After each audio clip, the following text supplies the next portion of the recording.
రాగనిలయం ఆఖరి భాగానికి స్వాగతం. ఈ మన నవల్లో ఒక విలన్ ఉన్నారు సుదర్శనం గారు, విలన్ గారు ఉన్నారు సుదర్శనం గారు. హీరోస్ ధర్మతేజ, విమల్. హీరోయిన్స్ సుహాసిని, ప్రసూన, ప్రసన్న. మరి చివరికి సుఖాంతం అయిపోతుందా ఈ కథ?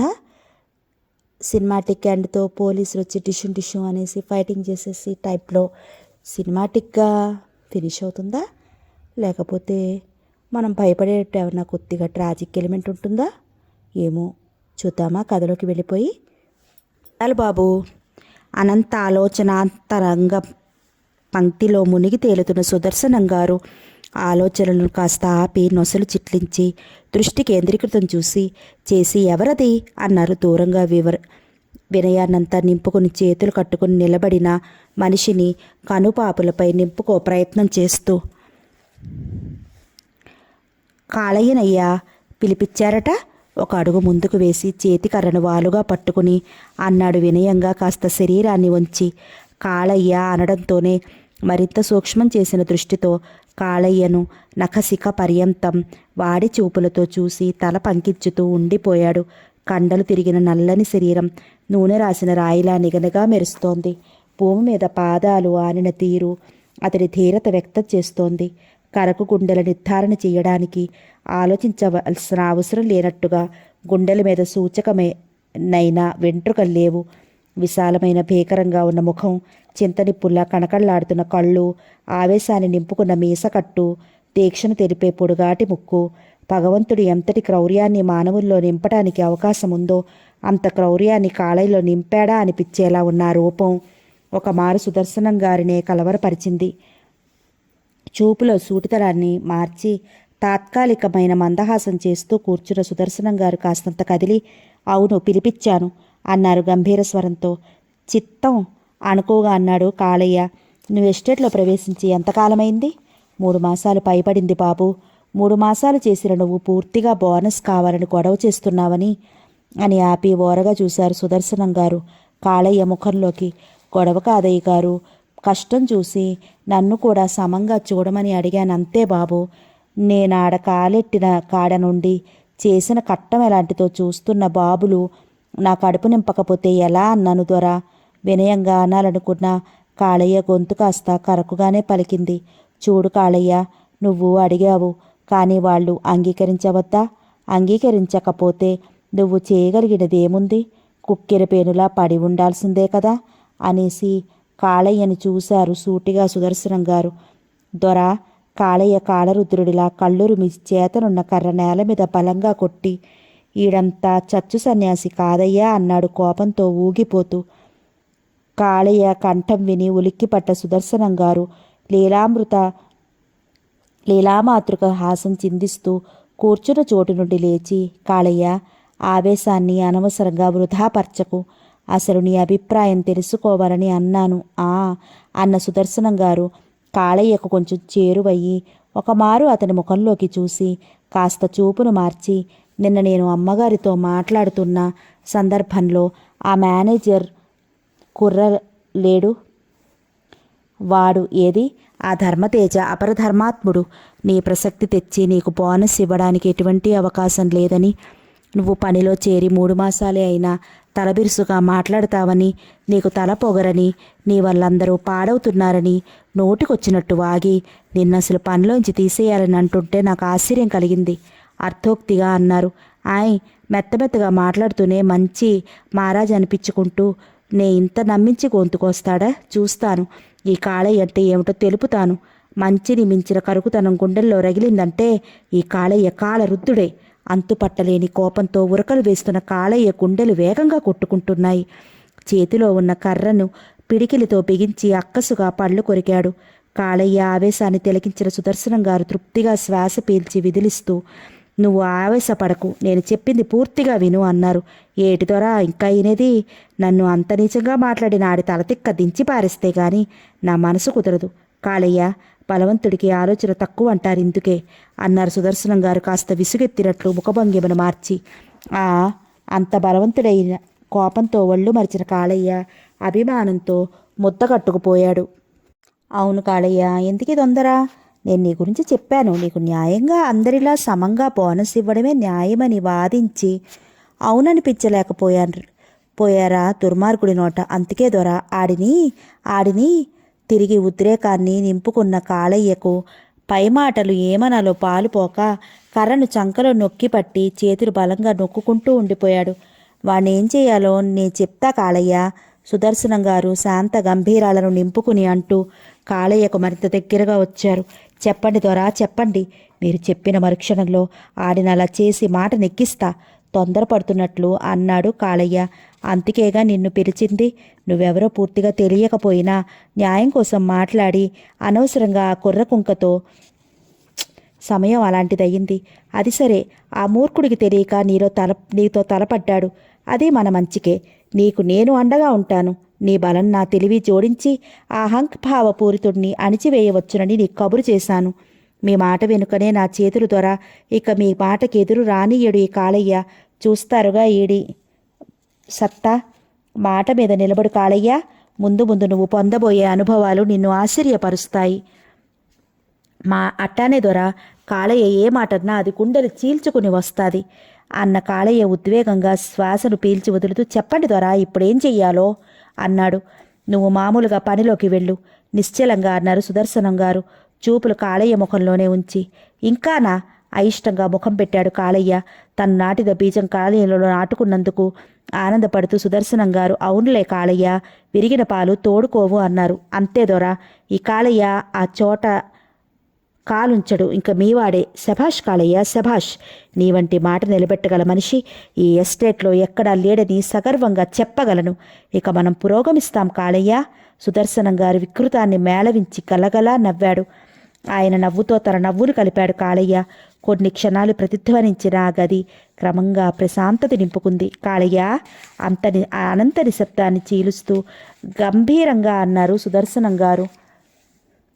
దొరా, అడుగు ముందుకు వేసి ఆజ్ఞకై వేచి ఉన్నవాడిలా అన్నాడు కాళయ్య. సుదర్శనం గారు కాళయ్యని దగ్గరికి రమ్మని సౌంజ్ఞ చేశారు. కాళయ్య కొంచెం వంగాడు. సుదర్శనం గారు కాళయ్య చెవిలో ఏదో అన్నారు. చాలు దొరా, ఇక చాలు. ఇక చూడండి కాళయ్య ప్రతాపం. హహహహ. వెర్రి సంతోషంతో ఒళ్ళు తెలియకుండా నవ్వాడు 2 క్షణాలు. కాళయ్య, కార్యం ముగిసే వరకు కడు జాగ్రత్త హెచ్చరించారు సుదర్శనం గారు. వస్తాదోరా? మంచిది. కాళయ్య ఉప్పెన వంటి ఉత్సాహంతో ఉరకలుగా అడుగులు వేసుకుంటూ బయటికి దారి తీశాడు. వెళ్ళిపోతున్న కాళయ్యను చూస్తూ వెతకబోయిన తీగ కాలికి తగిలింది. ఇంక డొంకలాగి మార్గం సుగమం చేసుకోవడమే తరువాయి. నన్ను కాదని ఈ ఎస్టేట్లో పరిపాలన సాగిస్తాడా? చూస్తాను ఎన్నాళ్ళు వెలిగిస్తాడో కుర్రకుంక. హృదయంలో ఉప్పెనలాగా పొంగే క్రోధోద్వేగాన్ని ముఖంలోకి తెచ్చుకుని కన్నులు మొడుపులు చేసుకుని నొసలు ముడివేసి ముక్కుపుటాలు గుండా వేడి గాలులు విడుస్తూ పెదాలు బిగించి చేతులు వెనకకు మడిచి కుప్పిడి బిగించి గోడకు అమర్చిన పెప్పులి ముఖంలోకి చూస్తూ ఉండిపోయారు సుదర్శనం గారు తీక్షణంగా. ఇదేం బాలేదు ధర్మతేజ, కాఫీ కప్పు అందిస్తూ అంది సుజాతమ్మ గారు. స్తబ్దుడైపోయాడు ధర్మతేజ. ఏమిటిది? ఏనాడు తను చేసింది బాగోలేదని అనని అత్తయ్య ఇలా ఎందుకని అంది అనుకుంటూ, ఏమిటత్తయ్యా, ఏం చేశాను? అంత బాగోని పని కంగారు పడుతూ అన్నాడు. ఎంత స్నేహమున్నా, ఎంత అభిమానమున్నా, ఆప్యాయత ఉన్నా మన హద్దులు మీరితే అనుకోని అవంతరాలు మీద పడగల అవకాశం కలిగించుకున్న వాళ్ళమవుతాము రేపు. మనకెంత ఆత్మవిశ్వాసమున్నా లోకం హర్షించదు బాబు. ఏమిటత్తయ్యా అలా ఆవేశపడతావు? నేనంత తెలివి తక్కువగా అనాలోచితంగా ఏ పని చేయనని తెలియని దానిలా మాట్లాడతావే? నీలో కలిగే భయం నాకు తెలియంది కాదు. అయినా మనకున్న స్థానాన్ని పురస్కరించుకునే ప్రసూనను అక్కడ ఉంచాను. ప్రసూన విషయంలో నువ్వు భయపడకత్తయ్యా. ఏమో ధర్మతేజ, నువ్వలా అంటావే గాని నాకు ఆందోళనగా ఉంది. పసిపిల్లలా ఎక్కడో అక్కడ ఉండటానికి దైవ నిర్ణయం పట్ల నీకున్న అభిప్రాయం కూడా నమ్మలేవా అత్తయ్య? ఆవిడ మాట పూర్తి కాకుండానే అన్నాడు ధర్మతేజ. ఏది దైవ నిర్ణయం? చిరుకోపంగా ఆతృతగా అందామే. ఈరోజు మన ప్రసూనలోని విద్యాధిక్యత లోకానికి ఉపకరించే అవకాశం లభించింది. విద్య నేర్చినందుకు సఫలీకృతం చేసుకునే అవకాశం వచ్చినప్పుడు వినియోగించుకున్నప్పుడే అది రాణిస్తుంది. విమల్ వంటి చిత్రలేఖకుడికి సహకారినిగా మన ప్రసూన ఎన్నుకోవడం దైవ నిర్ణయం కాదత్తయ్యా. కాఫీ కప్పు అంచులు చూపుడు వేలుతో చుట్టూ రాస్తూ అన్నాడు ధర్మతేజ. ధర్మతేజ మాటలతో ఆశ్చర్యపడ్డ సుజాతమ్మ గారు వింతగా సగర్వంగా, ఏమిటి నువ్వనేది? మన ప్రసూన అతనికి సహకారినిగానా? అవునత్తయ్యా. విమల్ నిర్మించే రాగనిలయం మన ప్రసూన పాడే రాగాలను అవలంబనగా తీసుకుని గీసిన చిత్రాలతోనే నిర్మాణమవుతోంది అన్న ధర్మతేజ అత్తయ్య ముఖంలోకి చూసి, ఈసారి ఏమంటావు? ఇటువంటి సదవకాశం లభించడం విధినన్యం కాదంటావా? సుజాతమ్మ గారు ఈసారి మాట్లాడలేని ఆనందంతో పరవశురాలైపోయింది. తన ప్రసూన శ్రమించి నేర్చిన విద్యకు గౌరవం దక్కుతున్నందుకు మురిసిపోయింది. సుజాతమ్మ గారు పొందే ఆనందాన్ని చూసి ధర్మతేజ తృప్తి పడుతూ, అత్తయ్యా అన్నాడు. ఏం ధర్మతేజ? నేను వెళుతున్నాను లేచాడు ధర్మతేజ. ఒకసారి ప్రసూనని ఇంటికి రమ్మని చెప్పు. వీలుగా ఉంటే నువ్వు వచ్చేటప్పుడు వెంట తీసుకురా. అలాగే అన్న ధర్మతేజ టేబుల్ మీద ఉన్న ఫైలు తీసుకుని బయటికి నడిచాడు. ఇంటి దగ్గర నుండి బయలుదేరిన ధర్మతేజ తిన్నగా ఎస్టేటు ఆఫీసుకు చేరకుండా అత్తయ్య చెప్పిన మాట ప్రసూనకు చెప్పడానికై భవంతి చేరాడు. లోపలకు అడుగుపెట్టిన ధర్మతేజ తిన్నగా శ్యామలాంబగారి గదివైపు నడిచాడు. అక్కడ ప్రసూన కనిపించకపోవటంతో జయప్రదాదేవి గారి పఠనామందిరంలోకి వెళ్ళాడు. రా ధర్మతేజ. చదువుకుంటున్న జయప్రదాదేవి గారు ధర్మతేజ రాకతో ఆగి అంది. 2 అడుగులు వేసిన ధర్మతేజ ప్రసూన ఎక్కడుంది అని అడిగాడు. ప్రసూన, విమల్ ఉదయాన్నే లేచి రాగనిలయానికి వెళ్లారు. ఈ పూటేదో చిత్రం గీయాలంట అన్న ఆవిడ అలా కూర్చో అంది. ధర్మతేజ కూర్చున్నాడు. ఏమిటెంత ఉదయాన్నే వచ్చావు? ఒకసారి ప్రసూనను ఇంటికి తీసుకెళ్ళాలి. అమ్మగారు చూడాలంటున్నారా? అవును ధర్మతేజ. ఏ తల్లి తన బిడ్డలను వదిలి ఒంటరిగా ఉండలేదు. మీ అమ్మగారు ఇన్నాళ్ళున్నారంటే ఆవిడ ఓర్పు మెచ్చుకోదగినది అన్న జయప్రదాదేవి గారు రాగానే పంపిస్తానంది. ఒకసారి నేను రాగనిలయానికి వెళ్ళాలనుకుంటున్నాను. రాగనిలయం ప్రారంభించాక అటు వెళ్ళలేదు. చూడాలనే కుతూహలంగా ఉంది. ఇంకే వెళ్ళు ధర్మతేజ. ఇంతకుముందేగా వెళ్ళింది. నీకు అక్కడే కలుస్తారు. అలాగే అన్న ధర్మతేజ లేచాడు. వస్తానమ్మా అంటూ. వెళ్ళిరా అన్న జయప్రదాదేవి గారు ఏదో గుర్తు వచ్చినట్లు వెనుతిరిగిన ధర్మతేజను, ధర్మతేజ, ఆ కాళయ్య విషయం ఏం చేశావు అని అడిగింది ఆసక్తిగా. వెళ్ళబోతున్న ధర్మతేజ ఆగి ఆమె వంక తిరిగి, బోనస్ ఇవ్వడమే నిర్ణయించాము విమల్తో సంప్రదించిన తరువాత. అయినా కాళయ్య ఆ మర్నాటి నుండి పనిలోకి రావటం లేదు. కారణం తెలియలేదు. కానీ మానేశాడని మట్టుకు మన పనివాళ్లతో అన్న విషయం వల్ల తెలిసింది. రూఢి కాకుండా మీతో చెప్పటం. పనిలో నుంచి మానేశాడా? ఏ, ఎందుకని అంత తొందరపడ్డాడే? సరే కానీ అన్న జయప్రదాదేవి గారు నువ్వెళ్ళిరా అంది. ధర్మతేజ వెనుతిరిగి బయటికి వచ్చి జీపులో కూర్చుని తిన్నగా రాగనిలయం వైపు పోనిచ్చాడు. రాగనిలయ ప్రాంగణంలో జీపని ఆపి దిగిన ధర్మతేజ ఉత్సాహం ఇనుమడింపజేసే ఆ వాతావరణానికి పులకితుడవుతూ గబగబా ముందుకు నడిచాడు. అడుగులు దగ్గరవుతుండగా లోపల నుండి శ్రావ్యమైన వీణాతంత్రీగానం చెవుల సోకి అడుగుల సవ్వడిని క్రమంగా తగ్గించి మెల్లగా నడిచేలా చేయడంతో ధర్మతేజ అతి సున్నితంగా నడుస్తూ విపంచి పలుకుతో మిళితమైన అగాధ జలరాశిలా సాగే ప్రసూన కంఠంలోని మాధుర్యాన్ని ఆలకిస్తూ రాగ నిలయాంతర్భాగ ప్రవేశద్వారం చెంతకు చేరి రసభంగం కాకుండా అక్కడే నిలబడి చూస్తూ ఉండిపోయాడు. ప్రసూన తన్మయతానంద భరితురాలై రాగము ఆలపిస్తోంది. విమల్ ప్రసూన ముఖంలో క్షణక్షణం పొందే భావరేఖలను అతినిశితంగా పరిశీలిస్తూ ఏకాగ్రచిత్తుడై కూర్చున్నాడు. ప్రసూన కళ్ళంత దూరంలో. రాగం తారాస్థాయి నుండి క్రమంగా మధ్యస్థాయిలోకి రాగానే విమల్ కూర్చున్న చోటు నుండి లేచి ప్రక్కనే ఉన్న కలర్ ప్యాకెట్ అందుకుని బ్రష్తో ఈజల్ని అమర్చి ఉన్న క్యాన్వాస్పై వేగాతివేగంగా అతనిలో కలిగిన భావనారేఖలను రూపొందించనారంభించాడు. అదంతా చూస్తున్న ధర్మతేజ విస్మయానందభరితుడైపోయాడు. కొన్ని నిమిషాలు జరిగిపోయాయి. ప్రసూన కంఠం ఆగింది. విపంచికల ధ్వనులు క్రమంగా నిశ్శబ్దాన్ని ఆహ్వానించాయి. ధర్మతేజ ప్రసూన వంక చూశాడు. ప్రసూన ధర్మతేజను గమనించలేదు. వీణ దండిపై 2 చేతుల నుంచి ఆ పైగెడ్డం ఆనించి విమల్ సృష్టించే రేఖాచిత్రాన్ని చూస్తూ ఉండిపోయింది. మరికొంతసేపు సాగిపోయింది. విమల్ కలర్ ప్యాలెట్ను స్టూల్ మీద ఉంచి చేతిలో బ్రష్ను లీలగా కదుపుతూ ప్రసూన వంక తిరిగి, ప్రసూన, ఇది నీవు ఆలపించిన రాగానికి అన్వయిస్తుందా అంటూ ప్రసూనకు కొంచెం చేరువయ్యాడు. చిన్నగా నవ్విన ప్రసూన, ఇది మీకు అలవాటైనదేగా. మీ భావనా రేఖలను సృష్టించి చివరన నన్ను ఇది రాగానికి అన్వయించిందా అనడం అంది కొద్దిగా చిలిపితనాన్ని రంగరించి. ప్రసూన, నేను సృష్టించినవే అయినా ఆ జీవన రేఖలకు కారకమైన నీ సంగీత ఛాయలే మూలం. అందువల్లనే ఏ చిత్రమైనా అలా అడగక తప్పదు. విమల్ వీణదండిపై ఉన్న ప్రసూన అందమైన హస్తాలపై తన చేతిని ఉంచుతూ అన్నాడు, సూటిగా ఆమె కళ్ళల్లోకి చూస్తూ. విమల్ చెయ్యి తన చేతికి తగలగానే పరవశించినట్లయి హృదయంలో ప్రసూన కాస్త అటు ఇటు కదిలి అతని చూపుల్లో నుంచి చూపులు మార్చుకుంటూ, మీరలా చూస్తుంటే అంది. ఎలా ఉంది? చిలిపిగా అడిగాడు విమల్. చెప్పాలా? సిగ్గిలుతూ అంది ప్రసూన. కూడదా? మరింత చేరువవుతూ వీణను మెల్లగా పక్కగా ఉంచాడు విమల్. కూడదని కాదు, అధోవదన అవుతూ ఓరగా విమల్ని చూసింది. మరి? ప్రసూన మృదుహస్తాలను తన హస్తాలతో సున్నితంగా నొక్కుతూ అన్నాడు.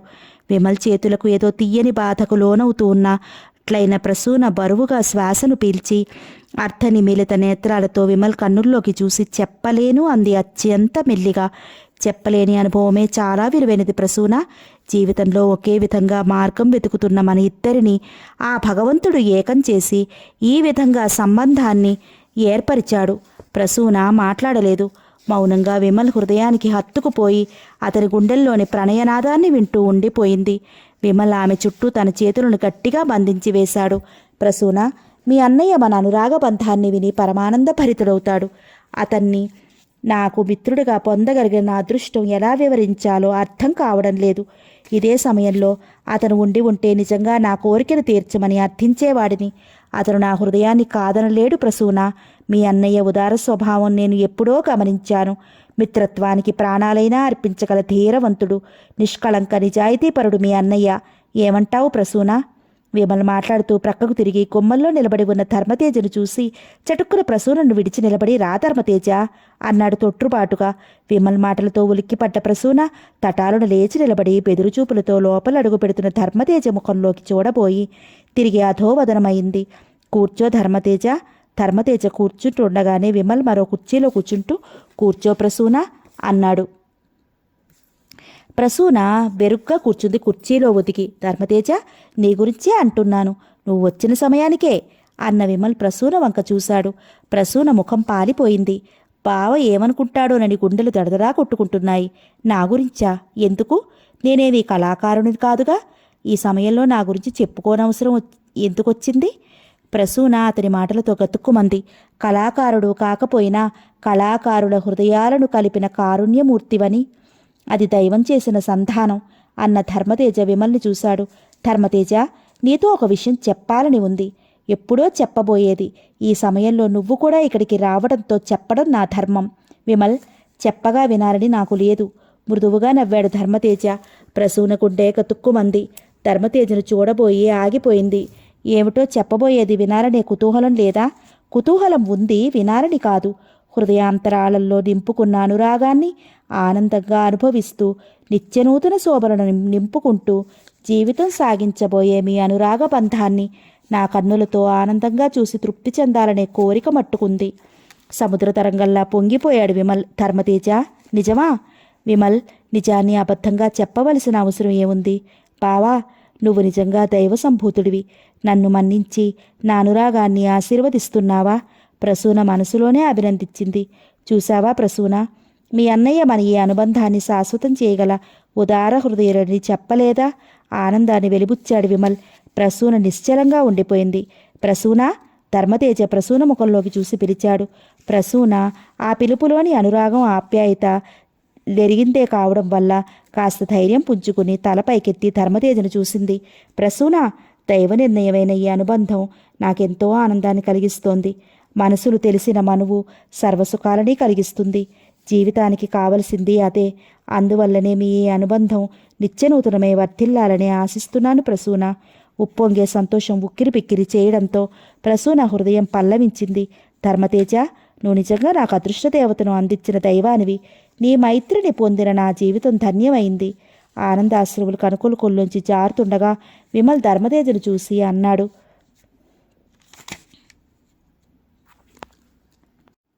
విమల్, ఇది నా ఘనత కాదు. లేబొక్కగా ఉన్న హృదయంలో మధురానుభూతులు కలిగించి విరింపి చేసిన నీకు ఆ అందాన్ని అనుభవించే హక్కు ఉంది. అది కాదనడానికి ఎవరూ అడ్డురారు. ప్రసూన, మీ అన్న వ్యవహార దక్షత ఉన్నవాడే అనుకున్నాను, కానీ ఇంత చతురత గల రసికుడని అనుకోలేదు. తెల్లగా నవ్వుతూ ప్రసూనను చూసి అన్నాడు విమల్. ప్రసూన అధరాలు దాటిరాని చిరునవ్వుతో విరబూసింది. ఆమె అందాన్ని చూసిన ధర్మతేజ సంతృప్తిగా చూశాడు. ఇంక వెళదామా? విమల్ లేవబోతూ అన్నాడు. ధర్మతేజ కూడా లేస్తూ ప్రసూన వంక చూసి ఒకసారి ఇంటికి రమ్మని అమ్మ చెప్పింది అన్నాడు. నేను అదే అనుకుంటున్నాను. పోనీ నీతో తీసుకువెళ్ళు ధర్మతేజ, పనుంది. పనికే ఎప్పుడూ ఉండేదే, మధ్యాహ్నం చూసుకోవచ్చు. విమల్ మాట కాదనలేకపోయాడు ధర్మతేజ. సరే ప్రసూన, నిన్ను మా ఇంట్లో దిగబెట్టి నేను వెళతాను పదా అన్నాడు. ముగ్గురు రాగనిలయం బయటికి వచ్చారు. ప్రసూన ధర్మతేజ జీపులో కూర్చుంది. విమల్ కారులో కూర్చోగానే ధర్మతేజ జీపులో కూర్చుని కారు వెనకగా పోనిచ్చాడు. గేటు దాటగానే దారి మార్చి ఇంటివైపు పోనిచ్చాడు జీపును ధర్మతేజ. బావా, నన్ను గురించి నువ్వు? అర్ధోక్తిలో ఆగిన ప్రసూన ధర్మతేజ ముఖంలోకి చూసింది. అపార్థం చేసుకోలేదు ప్రసూన. ఆత్మసాక్షిగా నిన్ను ఆశీర్వదిస్తున్నాను. ఒకే చోటు కలిసిమెలిసి జీవించిన మనలో అవ్యాజ ప్రేమానుబంధాలు మనలోనే పెరిగాయి. అందులో మన జీవిత బంధం ఎటువంటిదో మనం ఊహించనైనా లేదు. అటువంటి మన హృదయాల నడుమ పెరిగిన ఈ ప్రేమ నిష్కళంకమైనది. అందుకు మనం గర్వించాలి కానీ అసూయ పడకూడదు. అదే మానవత ప్రసూన. మనుషులు ఒక్కొక్కరి నుండి ఒక్కొక్క విధమైన బంధాన్ని ఆపేక్షిస్తారు. అందువల్లనే ఈ సకల చరాచర ప్రపంచంలో ఇన్ని జీవితాలు ఒకదానికొకటి సన్నిహితమవుతూ ఉంటాయి. అందులో మన అనుబంధం అన్నా చెల్లెళ్ల బంధంగా విమల్ ఊహించాడు. అది అప్పుడు ఆశ్చర్యపరిచిన అందులోని నిజం ఈనాడు గ్రహించుకున్న మన మనసులు నిర్లిప్తత చెందవలసిన పని లేదు.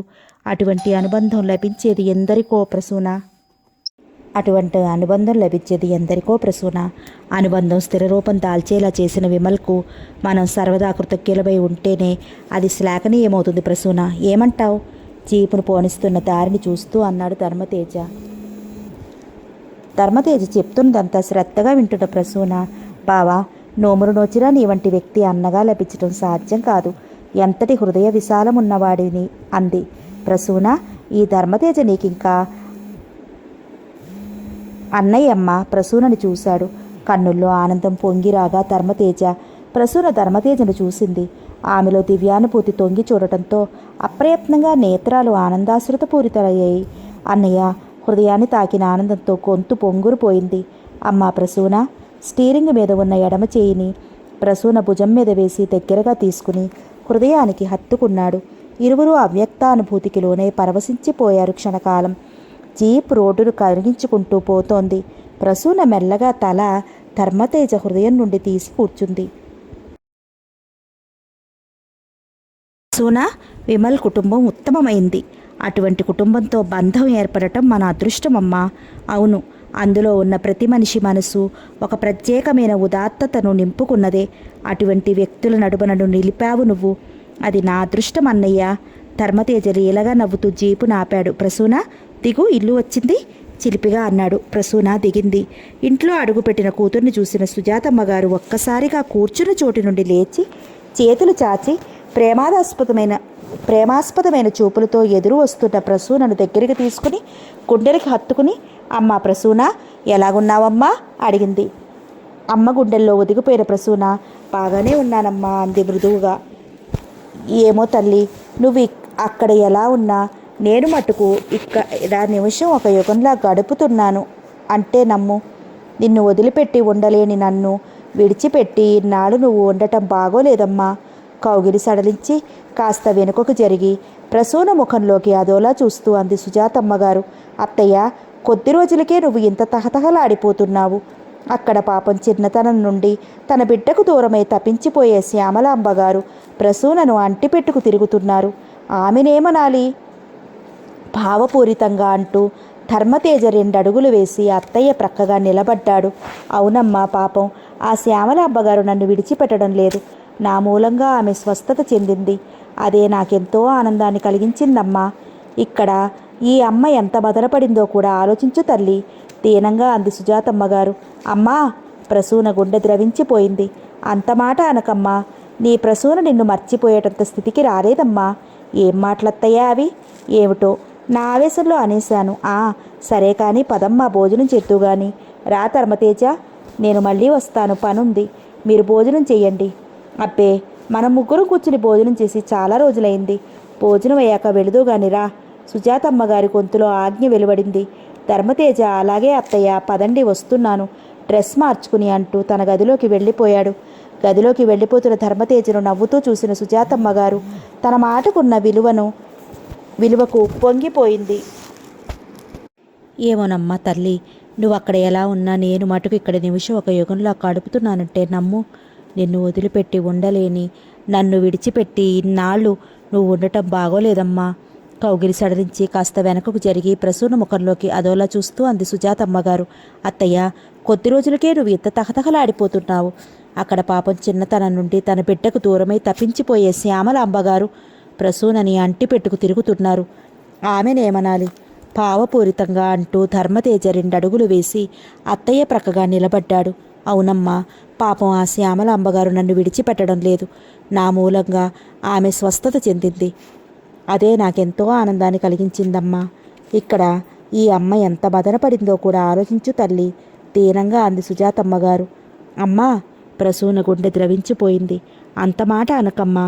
నీ ప్రసూన నిన్ను మర్చిపోయేటంత స్థితికి రాలేదమ్మా. ఏం మాటలత్తయ్యా అవి? ఏమిటో నా ఆవేశంలో అలా అనేశాను. సరే గాని పదమ్మ, భోజనం చేద్దు గాని. రా ధర్మతేజ, నేను మళ్ళీ వస్తాను, పనుంది, మీరు భోజనం చేసేయండి. అప్పే, మన ముగ్గురు కూర్చుని భోంచేసి చాలా రోజులైంది. భోజనం అయ్యాక వెళ్దు గాని రా. సుజాతమ్మ గారి గొంతులో ఆజ్ఞ వెలువడింది. ధర్మతేజ అలాగే అత్తయ్య, పదండి వస్తున్నాను, డ్రెస్ మార్చుకుని అంటూ తన గదిలోకి వెళ్ళిపోయాడు. గదిలోకి వెళ్ళిపోతున్న ధర్మతేజను నవ్వుతూ చూసిన సుజాతమ్మ గారు తన మాటకున్న విలువకు ఉప్పొంగిపోయింది. పదమ్మా. వస్తున్నానమ్మా, తొట్టుపాటుగా అడుగులు వేసింది సుజాతమ్మ గారు. పదమ్మా. వస్తున్నానమ్మా, తొట్టుపాటుగా అడుగులు వేసింది సుజాతమ్మ గారు. ప్రసూన సుజాతమ్మ గారు కూర్చుని వడ్డించుకుంటుండగానే ధర్మతేజ కూడా వచ్చి కూర్చున్నాడు సరసన. వడ్డిస్తున్న సుజాతమ్మ గారు క్షణం ఆగి సరసన కూర్చున్న ప్రసన్న ధర్మతేజలను కన్నుల పండుగగా చూస్తూ ఉండిపోయింది. వడ్డించత్తయ్యా, చిలిపిగా నవ్విన ధర్మతేజ అన్నాడు. ఆ మాటతో సుజాతమ్మ గారు తడబడి తమాయించుకుని వడ్డన ప్రారంభించి, ఇలా మీ ఇద్దరిని చూసి ఎన్ని రోజులైందో, ఇలాగే జీవితాంతం మిమ్మల్ని చూస్తూ ఉండగలిగితే నాకు ఇక కావాల్సిందేముంది అనుకుంటోంది నా మనసు బాబు అందామే. అత్తయ్య, ఒక్కచోట పెరిగిన మాలో నువ్వు పోసిన అనురాగం అణువణువున అలుముకుడిపోయి ఉంది. అది ఎన్నడూ విడవరాని ప్రేమానుబంధమైపోయింది. ఆ బంధం ఎన్నో జన్మల అదృష్టాన్ని నిలిచింది అత్తయ్య. అదే బాబు నేను ఆశించేది. ఒక్క చేతి మీద మిమ్మల్ని పెంచాను. నా పెంపకంలో మీ హృదయాల ఆశాలతలు ఏ విధంగా చివరించాయో బాబు. సుజాతమ్మ గారి మాటలో కొంచెం తగ్గుస్తాయి పలికింది. అన్నం కలుపుతున్న ధర్మతేజ ఆగి, అత్తయ్య, ఒక చెట్టు 2 రకాల పూలు పూయడం అసంభవం స్థిరంగా అన్నాడు. ఏమిటి ధర్మతేజ నువ్వనేది? ఆత్రంగా అంది సుజాతమ్మ గారు. ముద్ద నోటిలో పెట్టుకోబోతున్న ప్రసూన చటుకున ఆగిపోయి ధర్మతేజను చూసింది.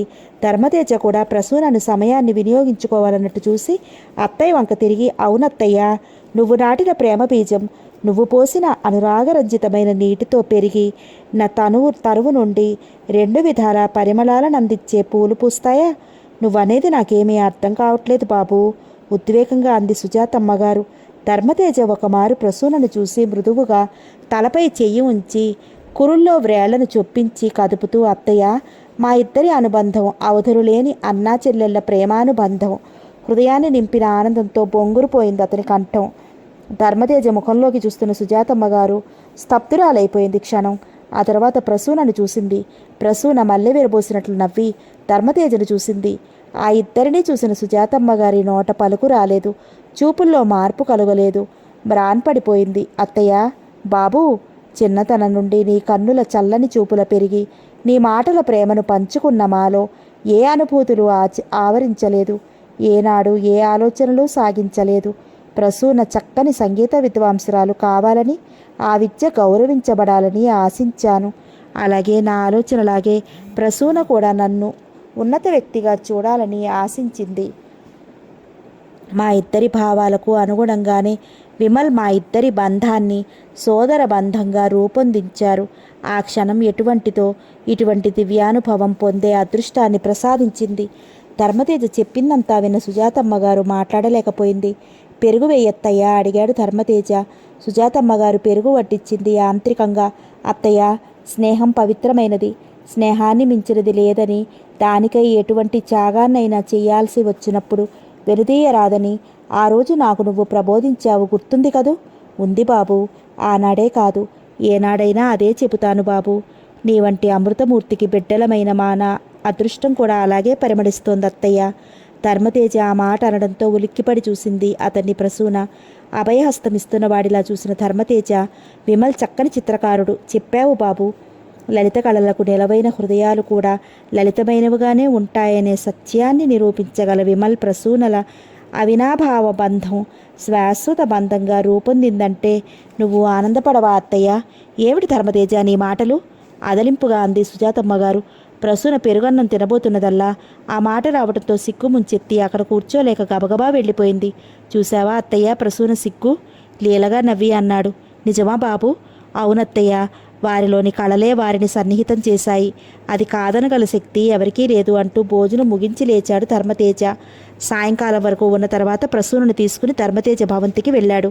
వాళ్ళ రాక కోసం ఎదురు చూస్తున్న జయప్రదాదేవి గారు, ప్రసూన, నీ గురించే మా వదిన కలవరించిపోతోంది.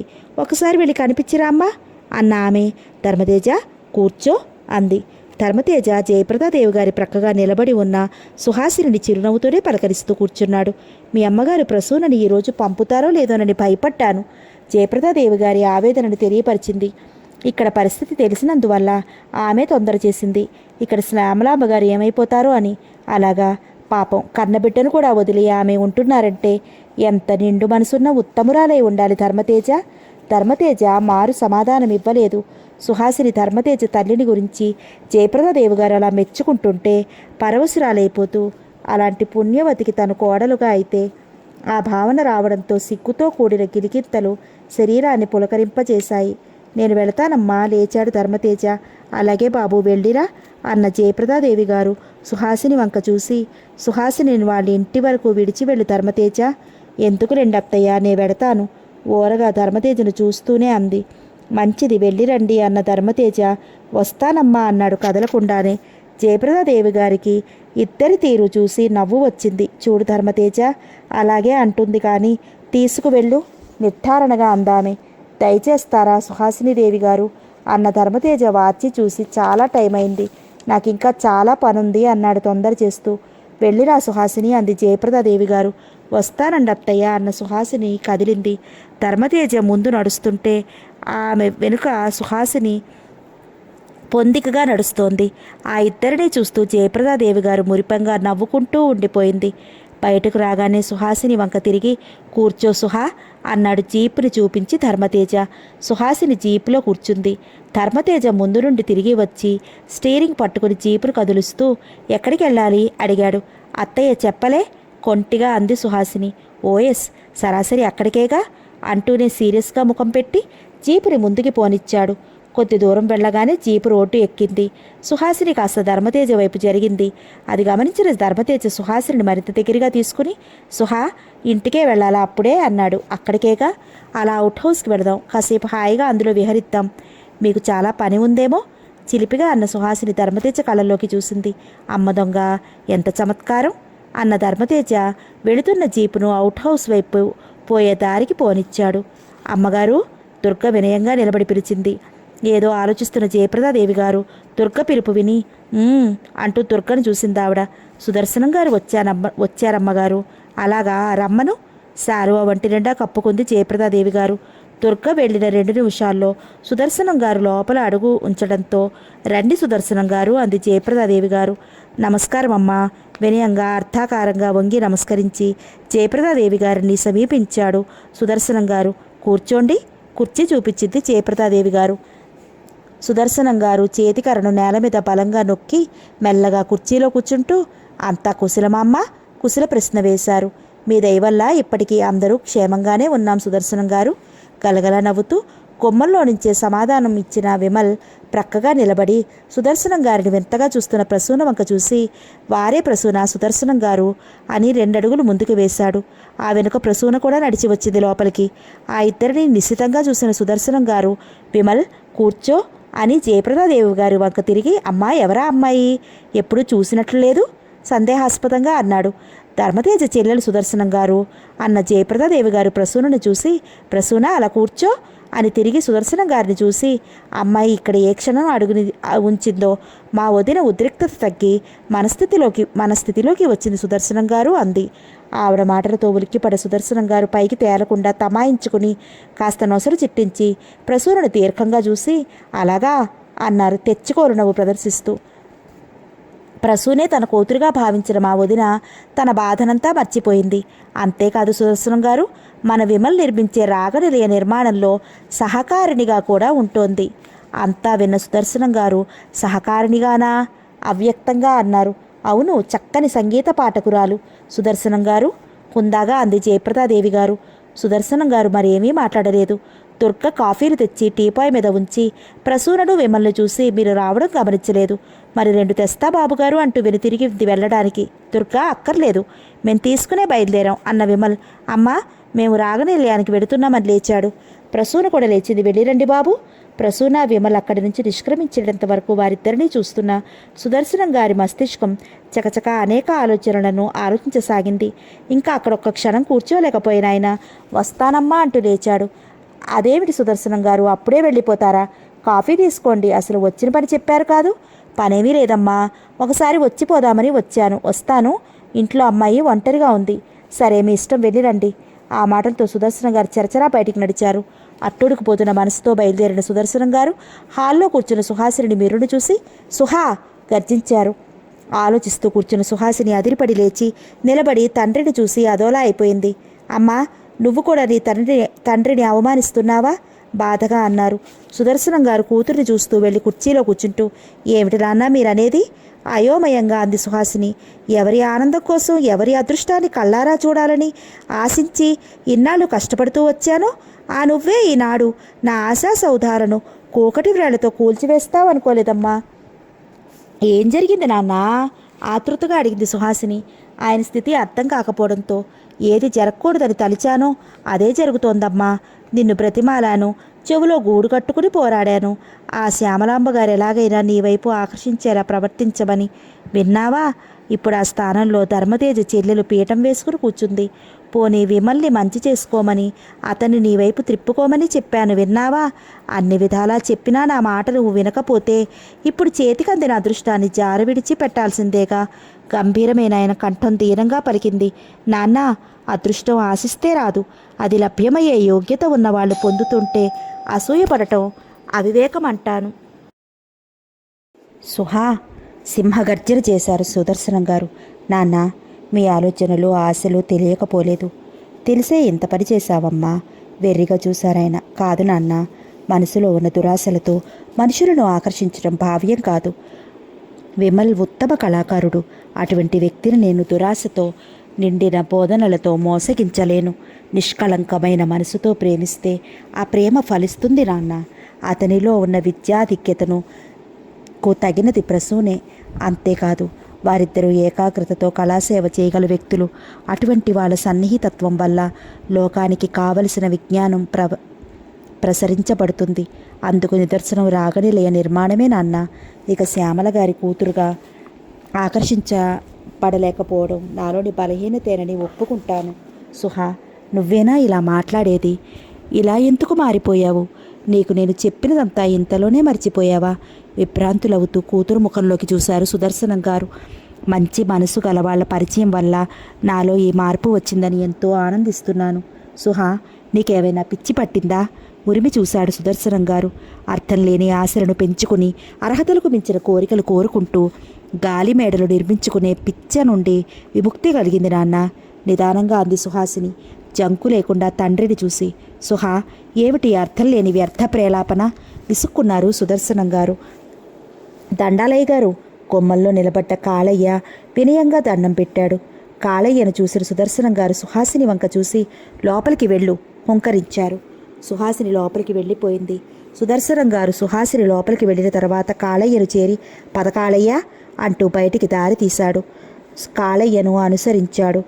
జీపు దిగి ఫైల్స్ పట్టుకుని గబగబా మెట్లెక్కి కాలింగ్ బజర్ స్విచ్ నొక్కుతున్న ధర్మతేజ, బాబుగారు అన్న ఆడగొంతుకు విని వెనక్కి తిరిగి ఎదురుగా కన్నీరు కారుస్తూ దీనంగా నిలబడి ఉన్న అపరిచితమైన ఆ మనిషిని చూసి 2 చడీలు క్రిందకి దిగి, ఏమ్మా, ఏమైంది? ఎందుకలా ఉన్నావు అన్నాడు జాలిగా. బాబుగారు, కాళయ్య మీ కాడ పనిచేస్తున్నాడు. అర్థోక్తిలో ఆగి భూమిలోకి చూస్తూ ఉండిపోయింది ఆ మనిషి. క్షణం అలాగే ఆ మనిషిని చూసి ధర్మతేజ ఏమయ్యింది అన్నాడు. 20 రోజులుగా ఇంటి తట్టుకి రావటం లేదు బాబు. పిల్లవాడు మూసిన కన్ను తెరవకుండా పడిపోయాడయ్యా. ఏమైపోయాడో ఎక్కడికి పోయాడో ఎవరూ చెప్పటం లేదయ్యగారు. పనిలోకి రావటం లేదని చెప్పిన కాడి నుంచి నాలో భయం పెరిగిపోయింది. పిల్లగాడికి మందేయించే గతి కూడా లేదు బాబు. తమరు బావురు మంది. ఎవరు బాబు? తలుపు తీసిన సుజాతమ్మ గారు అడిగింది ధర్మతేజను. ఈ ఫైలు లోపల ఉంచత్తయ్యా, ఇప్పుడే వస్తాను అంటూ ఫైలు సుజాతమ్మ గారికి అందించి పదమ్మా అని మెట్లు దిగి జీపుని చేరి, చూడమ్మా, ఇలా కూర్చుని ఇంటికి దారి చూపు, కంగారు పడకు, ధైర్యోక్తులు చెప్పాడు. కాళయ్య భార్య జీపులో కూర్చోగానే జీపు ముందుకు పోనిచ్చాడు గుర్తులు చెబుతుంటే. కొన్ని సందులు తిరిగి జీప్ ఒక గుడిసె ముందు ఆగింది. గన్నమ్మ, ఏడకెళ్ళావే? పిల్లగాడు మతిలేక పడిపోయి ఉంటేను అన్న ముసలవ్వ ఎవరు బాబు తమరు అంటూ జీపులోకి చూసింది. ధర్మతేజ సమాధానరహితంగా గన్నమ్మ వెనుక ఇంట్లోకి ప్రవేశించి ఒడిలి ఒత్తులా అయిన కుర్రాన్ని చూసి గన్నమ్మను చూశాడు. గన్నమ్మ కంటిని మంటికి ఏకదారిగా ఏడుస్తూ నిలబడినదల్లా మంచం మీద వాలిపోయి బోరున ఏడ్చింది. కూట్లో గుడ్డు దీపం తటతట కొట్టుకుంటోంది. ధర్మతేజ టైం చూశాడు. 10 గంటలు దాటింది. మంచం మీద ఉన్న కుర్రాన్ని చూసి వెంటనే ముందుకు వంగి, తప్పుకో గన్నమ్మా అని 2 చేతులతో కుర్రాన్ని పైకి లేవనెత్తి, రాగన్నమ్మా, నీ పిల్లాడికి ఏమీ భయం లేదు అంటూనే బయటకు వచ్చి జీప్ వెనుక సీట్లో పడుకోబెట్టి, కూర్చో గన్నమ్మ అన్నాడు. గన్నమ్మ కొడుకు ప్రక్కగా కూర్చుంది. కన్నీళ్లు తుడుచుకుంటూ. జీప్ కదిలింది. క్షణంలోనే వేగం పుంజుకుని సాగిపోయింది. 10 నిమిషాల్లోనే జీపును ఆసుపత్రికి చేర్చిన ధర్మతేజ జీప్ ఆపి, దిగు గన్నమ్మ అని కుర్రాన్ని తీసుకుని గబగబా హాస్పిటల్లోకి వెళ్ళాడు. వెనుకగా గన్నమ్మ పరిగెత్తింది. ధర్మతేజని ఆ స్థితిలో చూసిన నర్సులు కంగారుగా అతని భుజంపైన ఉన్న కుర్రాన్ని అందుకుని, ఏమైంది, మీరు తీసుకొచ్చారు అంటూనే లోపలికి వెళ్ళి పడుకోబెట్టారు. ఒక నర్సు డాక్టర్కి ఫోన్ చేసింది. ధర్మతేజ అక్కడే ఉన్న కుర్చీలో కూర్చున్నాడు. గన్నమ్మ దిగాలుగా కొడుకు మంచం ప్రక్కగా నిలబడింది. డాక్టర్ గారు వస్తున్నారు సార్, అలాగా అన్నట్లు తల పంకిచ్చాడు ధర్మతేజ. క్షణాలు గడిచాయి. బయట కారు ఆగినట్లయి కూర్చున్న ధర్మతేజ లేచి 2 అడుగులు వేసి ఎదురు వస్తున్న డాక్టర్ని చూసి నమస్కరించాడు. ప్రతి నమస్కారం చేసిన డాక్టర్ చంద్రశేఖరం గారు, ఏమిటి ధర్మతేజ మీరు వచ్చారు, ఏం జరిగింది? మా ఎస్టేట్ వర్కర్ కాళయ్య కొడుక్కి చాలా సుస్థిగా ఉంది, అందుకని నేనే రాక తప్పింది కాదు. అలాగా అన్న చంద్రశేఖరం గారు మంచం మీద ఉన్న కుర్రాన్ని చూసి దగ్గరకు వెళ్ళి పరీక్షించారు. ఏమిటి డాక్టర్, ఆతృతగా అడిగాడు ధర్మతేజ. కొద్దిగా జ్వరం తగిలింది, కంగారు లేదు అన్న డాక్టర్ నర్సుకేదో చెప్పాడు. నర్సు 2 నిమిషాల్లోనే సిరంజి తీసుకువచ్చి ఇచ్చింది. ఇంజెక్షన్ చేసిన డాక్టర్ లేచి, ఇంకేం పర్వాలేదు అని, మిస్టర్ ధర్మతేజ, ఒకసారి మీరు లోపలికి రండి అన్నాడు. ఆ మాటలతో నొసలు చుట్టించిన ధర్మతేజ గన్నమ్మను, గన్నమ్మ, ఇంకేం భయం లేదు, నువ్వు ఇక్కడే ఉండు, నేను డాక్టర్తో మాట్లాడొస్తాను అని డాక్టర్ వెంట అనుసరించాడు. ఛాంబర్స్లోకి వెళ్ళిన డాక్టర్ చంద్రశేఖరం గారు కూర్చుంటూ ధర్మతేజను కూర్చోమని సౌంజ్ఞ చేసి, చూడండి ధర్మతేజ గారు, ఇది పేదవాళ్ళలో సహజమే. పోషణ సరిగా లేకపోవడం వల్ల ఇలానే సుస్థి పడతారు. ప్రమాదం ఏమీ లేకపోయినా నీరసించిపోయిన మీదట కొద్ది రోజులు సరైన ఆహారం ఇస్తే తిరిగి కోలుకుంటారు అన్నాడు. ఎంత ఖర్చైనా భరించటానికి వెనుదీయము. మా ఎస్టేట్లో పనిచేస్తున్న వాళ్ళ పిల్లల బాధ్యత మాది కాదా డాక్టర్? వాళ్ళు ఆనందంగా ఉంటే అదే మాకు శ్రేయస్సు. అందుకే మీరు సందేహించవద్దు. ఖరీదైన మంచి మందులు రాసి ఆ కుర్రవాడిని కోలుకునేలా చెయ్యాలి. డబ్బు కన్నా ప్రాణం ముఖ్యం డాక్టర్. ధర్మతేజ మాటలతో డాక్టర్ మాట్లాడలేదు. నేను వెళతాను, మీరు మట్టుకు వెనదీయవద్దు మరోమారు హెచ్చరించి ధర్మతేజ లేచాడు. ఇద్దరూ బయటకు వచ్చారు. ధర్మతేజ మరోమారు గన్నమ్మకు ధైర్యం చెప్పి నర్సును హెచ్చరించి డాక్టర్తో కలిసి ఆసుపత్రి బయటికి వచ్చి జీపులో కూర్చున్నాడు. కారు జీపు కదిలి సాగిపోయాయి. విమల్, ప్రసాదం తీసుకోబాబు. అప్పుడే మేడదికి వచ్చిన కొడుకుని ఆప్యాయంగా పిలిచింది జయప్రదాదేవి గారు. విమల్ ఆమె ఇచ్చిన ప్రసాదం అందుకుని భక్తిపూర్వకంగా కళ్ళకద్దుకుని నోటిలో వేసుకుని, అమ్మా అన్నాడు. ఏం విమల్? విమల్ అత్యంత నమ్రతగా వీల్ చైర్ను హాలు మధ్యగా గెంటుతూ, ప్రసూలను చూస్తుంటే మీకేమనిపిస్తోందమ్మా అన్నాడు మెల్లగా. క్షణకాలం అంతరంగంలోనే ఆనందం పొందిన జయప్రదాదేవి గారు కొడుకు మనోభావనకు అనుగుణంగా విమల్ ప్రసూన నన్ను అత్తయ్య అని పిలిచినప్పుడు నా మనసు ఎందుకో అవ్యక్త అనుభూతిని పొందుతూ ఉంటుంది. అలాగే ప్రసూన ఎప్పుడూ అత్తయ్య అని పిలుస్తూ నట్టింట నడిచే అదృష్టం కలుగుతుందా అనిపిస్తుంది. నిజంగానా అమ్మ? ఆనందంతో ఆతృతగా అన్నాడు. అమ్మ మాట పూర్తి కాకుండానే విమల్ తొందరకు జయప్రదాదేవి గారు నవ్వుకుంటూ, అదేమిటి విమల్ అలా అడిగావు అంది. అమ్మా, మీలో ఆ కోరిక ఉంటే నేను చాలా అదృష్టవంతుణ్ణి. ఏమిటి బాబు నువ్వు అనేది? ప్రసూన నేను పరస్పరం ప్రేమించుకుంటున్నాం. మాలో ఉన్న కళల ద్వారా మేము సన్నిహితులమయ్యాము. మా అనురాగాన్ని ఆనందంగా ధర్మతేజ ఆశీర్వదించాడు. మీరు కూడా అనుమతించి మమ్మల్ని ఆశీర్వదించమని కోరుతున్నానమ్మా. విమల్, అంతా నాకు తెలుసు. తొలిసారిగా ప్రసూనని చూసిన నేను నా మనసులో అనుకున్నాను. అదే ఈనాడు నీ నోట వింటున్నందుకు ఎంతో సంతసిస్తున్నాను. ప్రసూన వంటి కోడలు లభించటం నేను చేసుకున్న అదృష్టం కూడా అని భావిస్తున్నాను బాబు. విమల్ ఆనందానికి అంతు లేకపోయిందా మాట విన్న మీదట. అమ్మా, మీ వంటి అమృతమూర్తికి తనయుడైనందుకు నా జన్మ తరించింది. విమల్, అనురాగం ఆప్యాయత ఎప్పుడు ఎలా కలుగుతాయో చెప్పలేము. అది దైవ నిర్ణయం. వాటిని కాదని దూరం చేసి పొందే ఫలితం దుఃఖమే కానీ సుఖం లేదు. అందుకే అవకాశం లేసమున్నా ఆప్యాయత పెంపొందించుకుని నిశ్చింతగా తృప్తిగా జీవితాన్ని కొనసాగించుకోవాలి బాబు. అప్పుడే సుఖశాంతులు లభ్యమవుతాయి అన్న జయప్రదాదేవి గారు తలపైకెత్తి వెనుక నిలబడి ఉన్న విమల్ని చూసి, ఏమిటి విమల ఆలోచిస్తున్నావు అంది. అందరూ మీ వంటి విశాల హృదయం కలవారైతే మా వంటి వాళ్ళు అదృష్టవంతులవుతారమ్మా. జయప్రదాదేవి గారు సమాధాన రహితంగా ముందుకి దృష్టి మార్చిందామె లోపల నవ్వుకుంటూ. మరో విషయం కూడా చెప్పాలనుకున్నానమ్మా. ఏమిటి బాబు? ఆసక్తిగా అడిగింది జయప్రదాదేవి గారు. రాగనిలయం పూర్తిగా వచ్చిందమ్మా. 4 రోజుల్లో పూర్తిగా నిర్మాణం అవుతుంది సగర్వంగా అన్నాడు విమల్. అలాగా, చాలా సంతోషం బాబు. ఆనందం వెలిబుచ్చింది జయప్రదాదేవి గారు. రాగనిలయ ప్రారంభోత్సవం చేయడానికి ముహూర్త నిర్ణయం చేయించండి అమ్మా. అలాగే బాబు అన్న జయప్రదాదేవి గారు. ఎవరితో ప్రారంభోత్సవం చేయించదలిచావు? మీకు తెలియంది, మీరు ఊహించినది కాదు అనుకుంటున్నాను. నాలో ఉన్న అభిప్రాయాన్ని ప్రోత్సహించి అన్ని విధాల అండగా నిలిచిన నా మిత్రుడు ధర్మతేజ ఈ రాగనిలయం ప్రారంభోత్సవం చేయడం భావ్యమని అంటున్నాను. అందుకే అతనితోనే ప్రారంభోత్సవం చేయించాలని నిర్ణయించాను. అలాగే చేయి విమల్, అనుమతి తెలిపింది జయప్రదాదేవి గారు. వస్తానమ్మా, వెళ్ళి పని చూసుకో బాబు.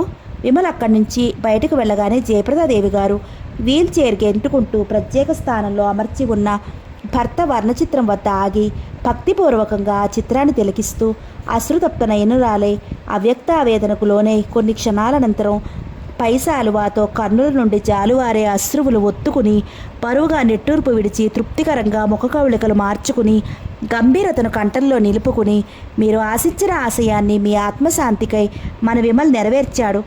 10 హృదయాలను వికసింపచేసి మనోవికాసాన్ని పెంపొందింపజేసేదిగా నిర్మాణమైన రాగనిలయం మీ ఆశీర్వాదంతో ప్రారంభించబోతోంది. ఈ ఆనంద సమయంలో మన విమల్ కళ్యాణం జయప్రదంగా నెరవేరేలా ఆశీర్వదించండి. వదినా, విమల్ పెళ్ళా? అప్పుడే అక్కడికి వచ్చిన శ్యామలాంబ గారు వింతగా అడిగింది. అవును శ్యామల, మన విమల్కు ప్రసన్నకు వివాహం చేయాలని అనుకుంటున్నాను. వాళ్ళు ఒకరినొకరు అపారంగా ప్రేమించుకున్నారు కూడా. ఆనందంగా ముఖ కవళికలను మార్చి అంది జయప్రదాదేవి గారు. వదినా, నా ప్రసన్న చాలా అదృష్టవంతురాలు. మనమంతా అదృష్టవంతులమే శ్యామల. అందుకే తప్పిపోయిందనుకున్న ప్రసన్న లభించింది. అమ్మా నువ్వు ఇక్కడున్నావా? రా ప్రసన్న, సమయానికే వచ్చావు అంటూ దగ్గరగా తీసుకున్న శ్యామల అమ్మగారు, నిన్ను విమల్కిచ్చి పెళ్లి చేద్దామని అత్తయ్య అంటోందమ్మా, నువ్వేమంటావు? పువ్వులా నవ్విందావిడ. ఆ మాట చెవుల్లో పడగానే ప్రసన్న సిగ్గుతో ముకులించుకుపోయింది. ఏమీ అనుకుంటానే జయప్రదాదేవి గారి ముఖంలోకి మెల్లగా చూసి క్రమంగా అధోవదనయింది. మృదువుగా నవ్వి జయప్రదాదేవి గారు, ప్రసన్న, విమల్ ఇప్పుడే చెప్పాడు. ఎప్పుడో నేను ఊహించుకున్నాను. నా ఊహలను స్థిరపరిచిన మీరు నిత్యనూతన దంపతులై వర్ధిల్లాలని ఆశీర్వదిస్తున్నానమ్మా. అత్తయ్య, ప్రసన్న, ఇరువురి హృదయాలు అంతుపట్టలేని ఆనందంతో మార్తవించాయి. శ్యామలాంబగారు మురిసిపోయింది. ఆ రోజు వ్యవహారాలను ముగించుకుని ఇంటికి వెళ్ళడానికై బయలుదేరిన ధర్మతేజ ఒకమారు భవంతిలోకి వెళ్ళాడు. అప్పుడే పోర్టికోలో కారు ఆపి దిగిన విమల్ని చూసి, మందహాసంతో పలుకరించాడు ధర్మతేజ. బదులుగా చిరునవ్వును అందించిన విమల్, ధర్మతేజ, నీతో ఒక ముఖ్య విషయం మాట్లాడాలి అన్నాడు. నువ్వు ఇప్పుడే వచ్చావా అన్నయ్య? కారు దిగి మెట్లెక్కుతూ అంది ప్రసూన. అవునన్నట్లు తల పంకిచ్చాడు ధర్మతేజ. ముగ్గురు లోపలికి వెళ్ళారు. కూర్చో ధర్మతేజ అంటూనే విమల్ మరో కుర్చీలో కూర్చుంటూ, నువ్వు కూడా కూర్చో ప్రసూన. ప్రసూన కూర్చుంటూ, ఇంట్లో అలా పిలవకండి, అమ్మ వింటే పొరపాటు అయ్యింది. పోనీ ప్రసూన, పూర్తిగా ప్రసన్నగా వ్యవహరించబడితే ఏ పొరపాట్లు రాకుండా ఉండే అవకాశం ఉంది. అలా చేయకూడదు ధర్మతేజ అన్నాడు. ఆ మాట నిజమే ప్రసూన, సమర్థించాడు విమల్. అంగీకరించినట్లు నవ్వింది ప్రసూన. ఇప్పుడు అసలు విషయానికి వద్దాం అన్నాడు విమల్ భావ గంభీరత ఉట్టిపడుతున్న కంఠంతో. ధర్మతేజ, ప్రసన్నలు విమల్ని తదేకంగా చూశారు. విమల్ చేతిలో ఉన్న పుస్తకంలో నుంచి ఒక కాగితం తీసి ధర్మతేజకు అందించాడు మౌనంగా. అందుకున్న ధర్మతేజ ఆసక్తిగా చదువుతూ మధ్యలో ఆగిపోయి విమల్ని చూసి, విమల్, నాపై నీకు గల అవ్యాజ అనురాగానికి నిదర్శనం చూపిస్తున్నావా? లేదు, నా లక్ష్యాన్ని సాధించగల అవకాశాన్ని లభింపజేసి సర్వవిధాలా ప్రోత్సహించిన నీకు నా కృతజ్ఞత తెలుపుకోగల అవకాశాన్ని వినియోగించుకుంటున్నాను ధర్మతేజ. అపార కళావిశిష్టమైన రాజిల్లే రాగనిలయం నేను ప్రారంభోత్సవం చేయటం సమంజసం అంటాను. కళ విలువను అభిమానించి కళాభివృద్ధికై దోహదం చేయగలిగిన నీ వంటి ఉత్తమ వ్యక్తి రాగనిలయం ప్రారంభించటం కళామ తల్లి ఉప్పొంగిపోతుంది. తనకు కళాకారుల వల్ల, కళాభిలాషుల వల్ల గౌరవం లభిస్తోందని, అందువల్ల నువ్వు ఈ కార్యక్రమం నెరవేర్చవలసిందే. ధర్మతేజ మరి మాట్లాడలేదు. తిరిగి చదవడం ప్రారంభించాడు. ఎంతసేపైంది వచ్చి బాబు? వీల్ చైర్ను గెంటుకుంటూ వచ్చిన జయప్రదాదేవి గారు అడిగింది విమల్ని చూసి. ఇప్పుడే 10 నిమిషాలైందమ్మా. ఏమిటి ధర్మతేజ చదువుతున్నావు? ఏదైనా ముఖ్యమైన సంప్రదింపులు చేయవలసిన కాగితాలు వచ్చాయా? చదువుతున్న ధర్మతేజ తిరిగి జయప్రదాదేవి గారిని చూసి, అమ్మా, విమల్ నాపై అంతులేని భారాన్ని పెట్టాడు. అదేమిటి అంత మాట అన్నావు ధర్మతేజ? నివ్వెరపోయింది జయప్రదాదేవి గారు. అదేమంత మోయలేని భారం కాదమ్మా, రాగనిలయ ప్రారంభోత్సవం చేయటం. తెల్లగా నవ్వుతూ అన్నాడు విమల్. జయప్రదాదేవి గారు కూడా కొడుకు నవ్వుని అనుసరించి, అంతేకాదు ధర్మతేజ, మరో బాధ్యత కూడా నేను నీపై ఉంచుతున్నాను. అదేమిటో చెప్పనా అన్న ఆమె ఒకసారి నిర్మలంగా కూర్చుని ఉన్న ప్రసూనను చూసి తిరిగి ధర్మతేజను చూసి, మా అందరి హృదయాలను ఆకర్షించి మా మనోవ్యాకులతను మాసిపోయేలా చేసి అంతులేని ఆనందాన్ని, ఆశను పెంపొందింపజేసిన ప్రసూనను మా ఇంటి కోడలుగా చేయవలసిన బాధ్యత ధర్మతేజ భావగంభీరంగా అంది. అమ్మా, ధర్మతేజ గొంతు మార్తవించింది. నేత్రాలు ఆనందాశ్రువులతో నిండిపోయాయి. ఎదురుగా ఉన్న ప్రసూనను చూసి పొంగిపోయాడు. అమ్మా, ఇప్పుడే అనుకున్నాం, మా ప్రసూన ప్రసన్నగా పూర్తిగా వ్యవహరిస్తే ఇంట్లో శ్యామలాంబగారి వద్ద పొరపాటు దొరలకుండా ఉంటుందని. మా అభిప్రాయాన్ని స్థిరపరిచిన మీకు నేను సర్వదా కృతజ్ఞుడునమ్మా. గుండెల్లో ఆనందంగా గూడు కట్టుకుపోతుండగా మందరంగా ఆపగలిగాడు ధర్మతేజ జయప్రదాదేవి గారిని చూసి. అంతా దైవ సంకల్పం బాబు. అవునమ్మా, అంతా దైవ సంకల్పం. మెల్లగా అన్న ధర్మతేజ పైకి అన్నాడు. అమ్మా, మీ అమృత వాక్యాలను ఒకసారి మా అత్తయ్యకు చెప్పి. బావా, ఉలిక్కిపడిన ప్రసూన ధర్మతేజను చూసింది. విమల్, జయప్రదాదేవి గారు నిర్విణ్ణులైపోయారు. క్షణం గడిచింది. ధర్మతేజ, ఏమిటి నువ్వు అంటున్నది? అనంత నిశ్శబ్దాన్ని చీలుస్తూ అంది జయప్రదాదేవి గారు. క్షమించండి అమ్మా, ఇంతకాలంగా మీ వద్ద పనిచేస్తూ మిమ్మల్ని మభ్యపెట్టి అసలు విషయాన్ని దాయకుండా నిజం చెప్పదలిచాను. నేను చెప్పేది శాంతచిత్తులయ్యి వినండి అన్న ధర్మతేజ విమల్ని చూశాడు. విమల్ నిర్ఘాంతపోయి చూశాడు ధర్మతేజను. చిన్న నవ్వు నవ్వి, అమ్మా, నా చిన్నతనంలోనే నా తల్లిదండ్రులు గతించారు. అందువల్ల మా నాన్న, చెల్లెలు అంటే ప్రసూన తల్లి నన్ను, ప్రసూనను అల్లారుముద్దుగా పెంచింది. ఆమె అమృతహస్తాల్లో పెరిగి పెద్దవాళ్ళమయ్యే మాలో అనురాగం, ఆప్యాయత, మమతా, వాత్సల్యాలు పెంపొందుతూ వచ్చాయి. అయితే మాలో ఒకరిపై ఒకరికి ఉన్న అభిప్రాయాలు నన్ను ఉన్నత వ్యక్తిగా చూడాలని ఆశించేది ప్రసూన. నేను ప్రసూనలో వికసింపనారంభించిన సంగీత కళ రాడించాలి, ఆ కళకు న్యాయం చేకూరాలి, కళాసేవకురాలిగా అనన్య ఖ్యాతిని సంపాదించాలని ఉండేది. ఆ అభిప్రాయాలతోనే ఒకరినొకరు ప్రోత్సహించుకుంటూ అభివృద్ధి పదాలకు అడుగులు పెట్టాలని కాంక్షించాము. ప్రసూనకు తొలి రోజుల్లో తను ఖ్యాతి పొందాలనే ఆశ లేసమైనా లేదు. ఈనాడు ఆమెలో లేదా ఉద్దేశం. చెప్పడం ఆపు చేశాడు క్షణం ధర్మతేజ. అంతా నిశ్శబ్దంగా ఆసక్తిగా వింటున్నారు. మళ్ళా ప్రారంభించాడు ధర్మతేజ. నేను ఉద్యోగానికై ఇక్కడ ప్రవేశించినప్పుడు మా అత్తయ్య నాకు ప్రబోధం చేసింది. స్నేహం అతి పవిత్రమైనది. అటువంటి అనురాగబంధం మరోటి జీవితంలో లేదు. కూర్చున్న ధర్మతేజ గంభీరంగా లేచి నిలబడి 2 అడుగులు వేసి విమల్ని చూసి ప్రారంభించాడు. ఎటువంటి క్లిష్ట పరిస్థితులు ఎదురైనా ఆ బంధం త్రెంచరానిది. అందుకు సర్వస్వం త్యాగం చేయవలసి వచ్చినా వెనుదీయరాదు. అప్పుడే ఉన్నతమైన స్నేహం కీర్తిని పొందుతుంది అని. జయప్రదాదేవి గారు స్తబ్దురాలై నిల్చుండిపోయింది. మా వరుసలేమిటో తెలియని విమల్ ఒకరోజు ప్రసూన సంగీతం విని ఆనందంతో ఆమె నా చెల్లెలై ఉంటుందని భావించి తను నిర్మించబోయే రాగనిలయ నిర్మాణానికి సహకారినిగా కోరాడు. నేను నివ్వెరపోలేదు. ఎంతో ఆలోచన సాగించి ప్రసూనను అంగీకరింపజేశాను. ప్రాణమిత్రుడు నిర్మించే రాగనిలయం ప్రశంసనీయమైన కార్యక్రమం. అంతేకాదు, ఒక పవిత్రమూర్తి ఆత్మశాంతికే నిర్మించబడేది. ఏనాడు విమల్ మా అనుబంధాన్ని అన్నా చెల్లెల బంధంగా రూపొందించాడో ఆనాడే మాలో ఒక విధమైన బంధం ఏర్పడింది.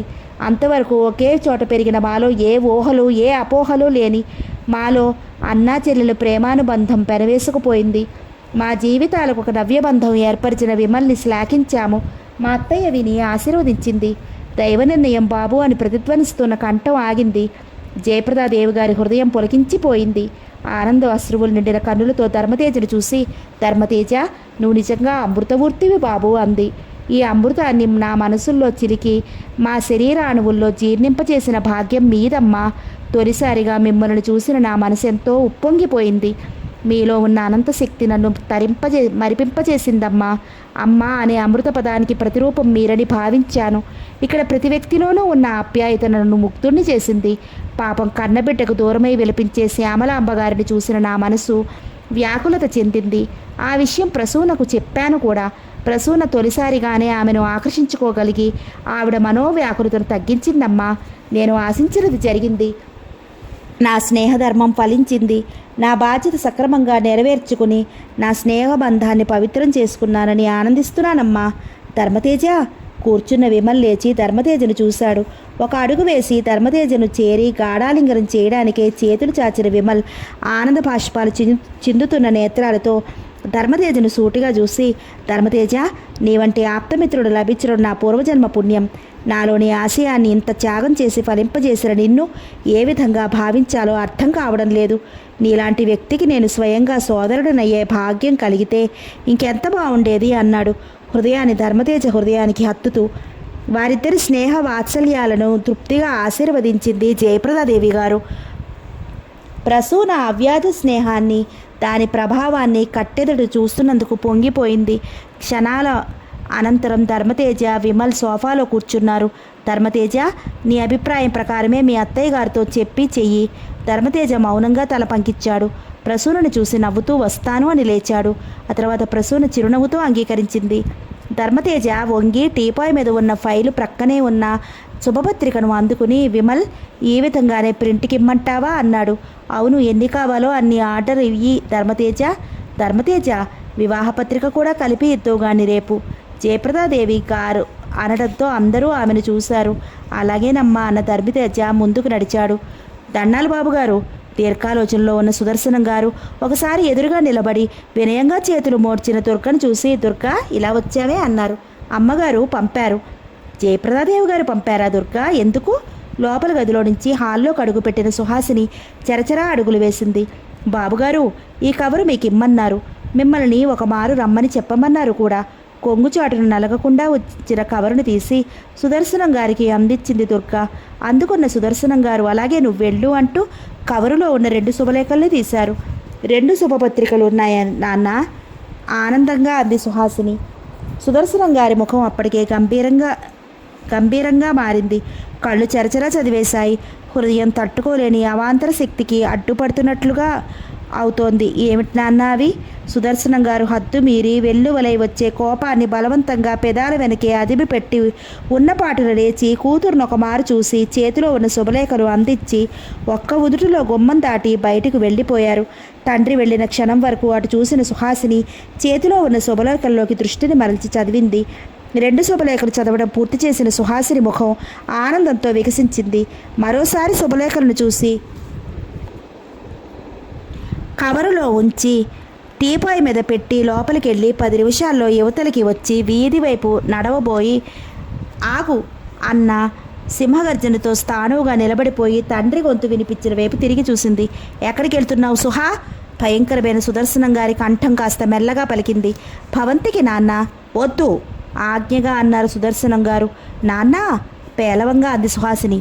నాన్న అనే మర్యాదే నీకుంటే గుమ్మం కదిలి ఆ భవంతి ఛాయలకు నేను వద్దంటే వెళ్ళే ప్రయత్నం చెయ్యకు. అందుకే బయటకు వెళ్ళేవాడిని వెనక్కి తిరిగి వచ్చి ముందుగా హెచ్చరిస్తున్నాను. వెళ్ళు లోపలికి హుంకరించారు సుదర్శనం గారు. సుహాసిని అడుగు ముందుకు వెయ్యలేకపోయింది. కిరుక్కును తిరిగి లోపలికి వెళ్ళిపోయింది. సుహాసిని లోపలికి వెళ్ళిన తర్వాత సుదర్శనం గారి వికృతహాసం చేసి రేపే రాగనిలయం ప్రారంభం. ఎదురు చూస్తున్న అవకాశం కలిసి వచ్చింది. ఒకే సమయంలో ఇద్దరూ చేజిక్కుతారు. సుదర్శనం అంటే ఏమిటో ఒక్కొక్కళ్ళకే తెలియజేస్తాను. కోపంతో ఆవేశపూరితులైన సుదర్శనం గారు బలంగా అడుగులు వేస్తూ బయటకు నడిచారు. కాళయ్య! సుదర్శనం గారి గొంతు వినిపించగానే అక్కడున్న వాళ్ళంతో మత్తులు విదిలించుకుని క్షణంలో వినయంగా నిలబడ్డారు. కాళయ్య! దొరా!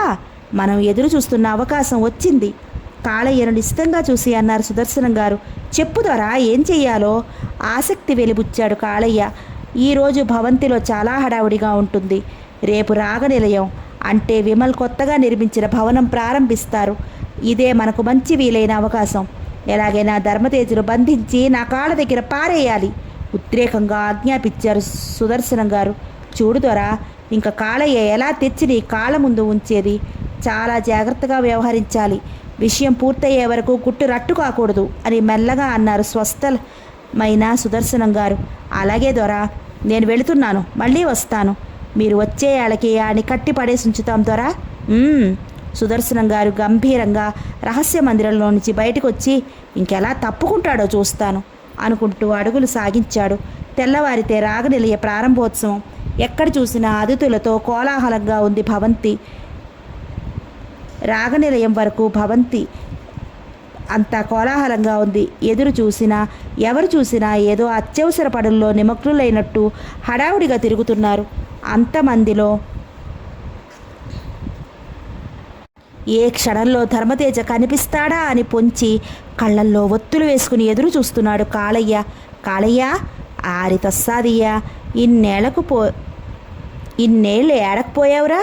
కాళయ్య ఉలికిపడి ప్రక్కకు చూసి ఎహే ఉండు సదా అని వెంటనే ఏరా మారిగా అన్నాడు. ఒరే కాళయ్య, నువ్విట్ట ఇరుచుకు పడితే నేనేం చెప్పలేనురా. ఉండహే, నీ మాట ఎవడికి కావాలరా? నీ గురించేరా. ఏందిరా అంత నా గురించే చెప్పేది? ఆశగా అన్నాడు కాళయ్య మారిగాడి మొహంలోకి చూసి. నువ్వు కనపడక నీ కొడుకు మంచం పట్టాడురా. ఆడు తక్కుతాడని తోచడం లేదురా. ఒకసారి కడసారి చూపైనా చూసిరారా. మారిగా వికృతంగా అరిచాడు కాళయ్య. అవునరా, నా మాట నిజంరా. కర్కశ హృదయంలో పుత్రవాత్సల్యం మెరుపులా మెరిసింది.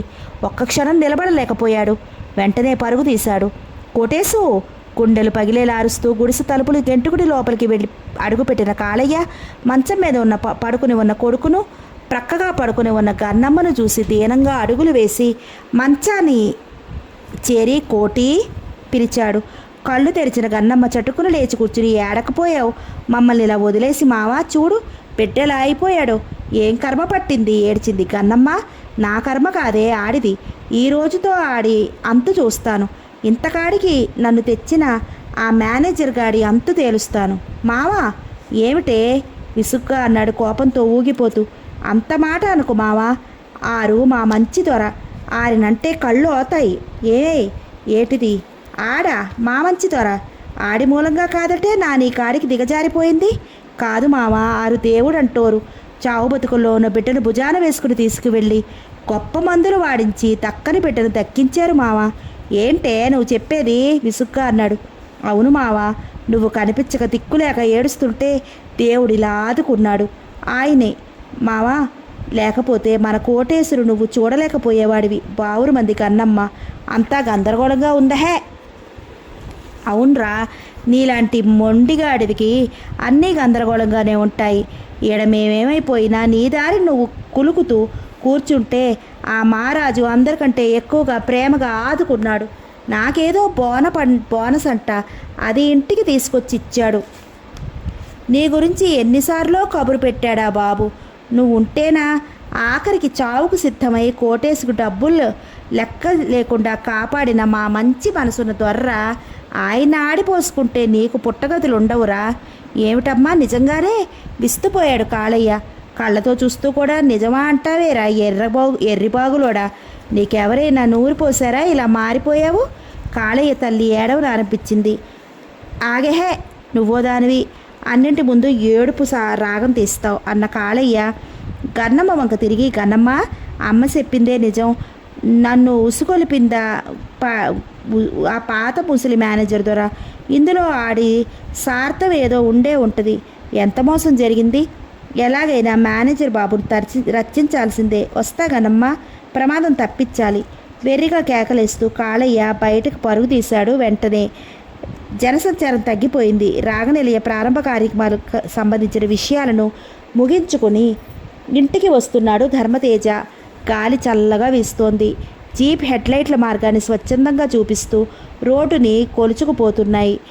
నిర్మలంగా బాటను చూస్తూ జీపును నడుపుతున్న ధర్మతేజ చెట్ల చాటుగా చెవులు గింగిరెత్తేలా వినిపించిన ఈల విని ఉలిక్కిపడి ప్రక్కలకు చూశాడు. నలువైపుల నుండి ఒక్కొమ్ముడిగా ఈలల శబ్దాలు దూసుకువచ్చి చెవులు పగలగొట్టడంతో ధర్మతేజ నిర్మలంగా ఉన్న ముఖంలో గంభీరం నింపుకుని జీపు వేగాన్ని పెంచబోతుండగా చెట్లలో నుంచి రోడ్డు మీదకి దూకి వచ్చిన గుంపు ఆపు ఆపు అనే కేకలతో జీపును చుట్టుముట్టారు.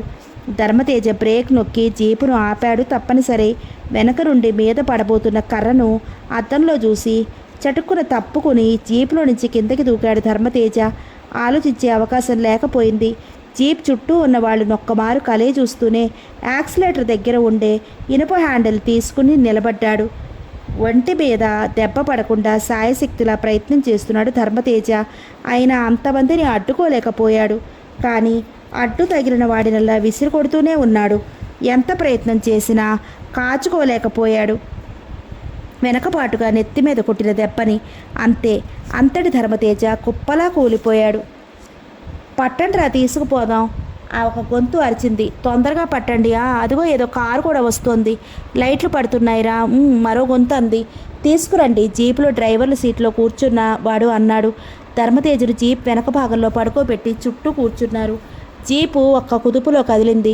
వెనక వస్తున్న కారు దీపాల దగ్గరైన కొద్దీ జీపులో వారికి కంగారు ఎక్కువైంది. పోనీ తొందర చేశారు. ముందు జీపు వెనక కారు వెంటాడుతోంది. కారును వేగాతి వేగంగా పోనిస్తున్నాడు విమల్. ప్రక్కనే కూర్చున్న కాళయ్య పళ్ళు పటపటా కొరుకుతున్నాయల్లారా. ఎక్కడికి పోతారా అని. పోనీ చిన్నబాబు వాళ్ళ అంతు తేలుస్తాగా, పోనీ వాళ్ళుండే చోటు తెలుసు అన్నాడు. అన్నాడు గంభీరంగా విమల్. చీకటిని చీల్చుకుంటూ చర్రున పోతున్న జీపును సమీపించిన విమల్ జీపును ఓవర్టేక్ చేయ ప్రయత్నించాడు. ఎన్నిసార్లు ప్రయత్నం చేసినా వీలు చిక్కనీయకుండా నడుపుతున్నాడు జీపు వాడు. విమల్ విసిగిపోయాడు. కాళయ్య ఉద్రేకంతో కూర్చున్నవాడు లేచి నిలబడి డోర్ తెరిచి వేగానికి తట్టుకోలేక తిరిగి లోపలికి జరిగి కూర్చుండిపోయాడు. కర్కర్ని శబ్దాలు చేస్తూ ఒకదాన్ని మించి ఒకటి సాగిపోతున్నాయి. ఊరు దాటిన జీపుకి అడ్డుపడి గుట్టల మీదుగా తోలటం ప్రారంభించారు.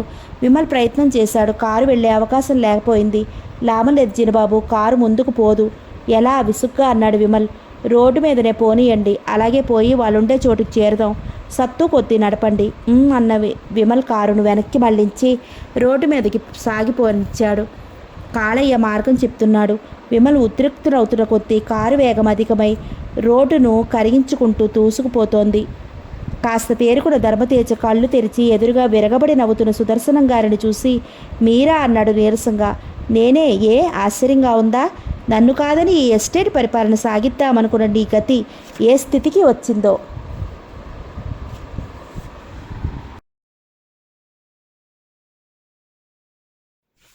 ఈ సుదర్శనం అంటే ఏమిటో అర్థమైందా? కుర్రతనం చేష్టలతో కుప్పిగంతులు వేద్దామనుకున్నావా? సుదర్శనం గారు అన్న ధర్మతేజ మాట్లాడలేక బాధగా మూలిగాడు.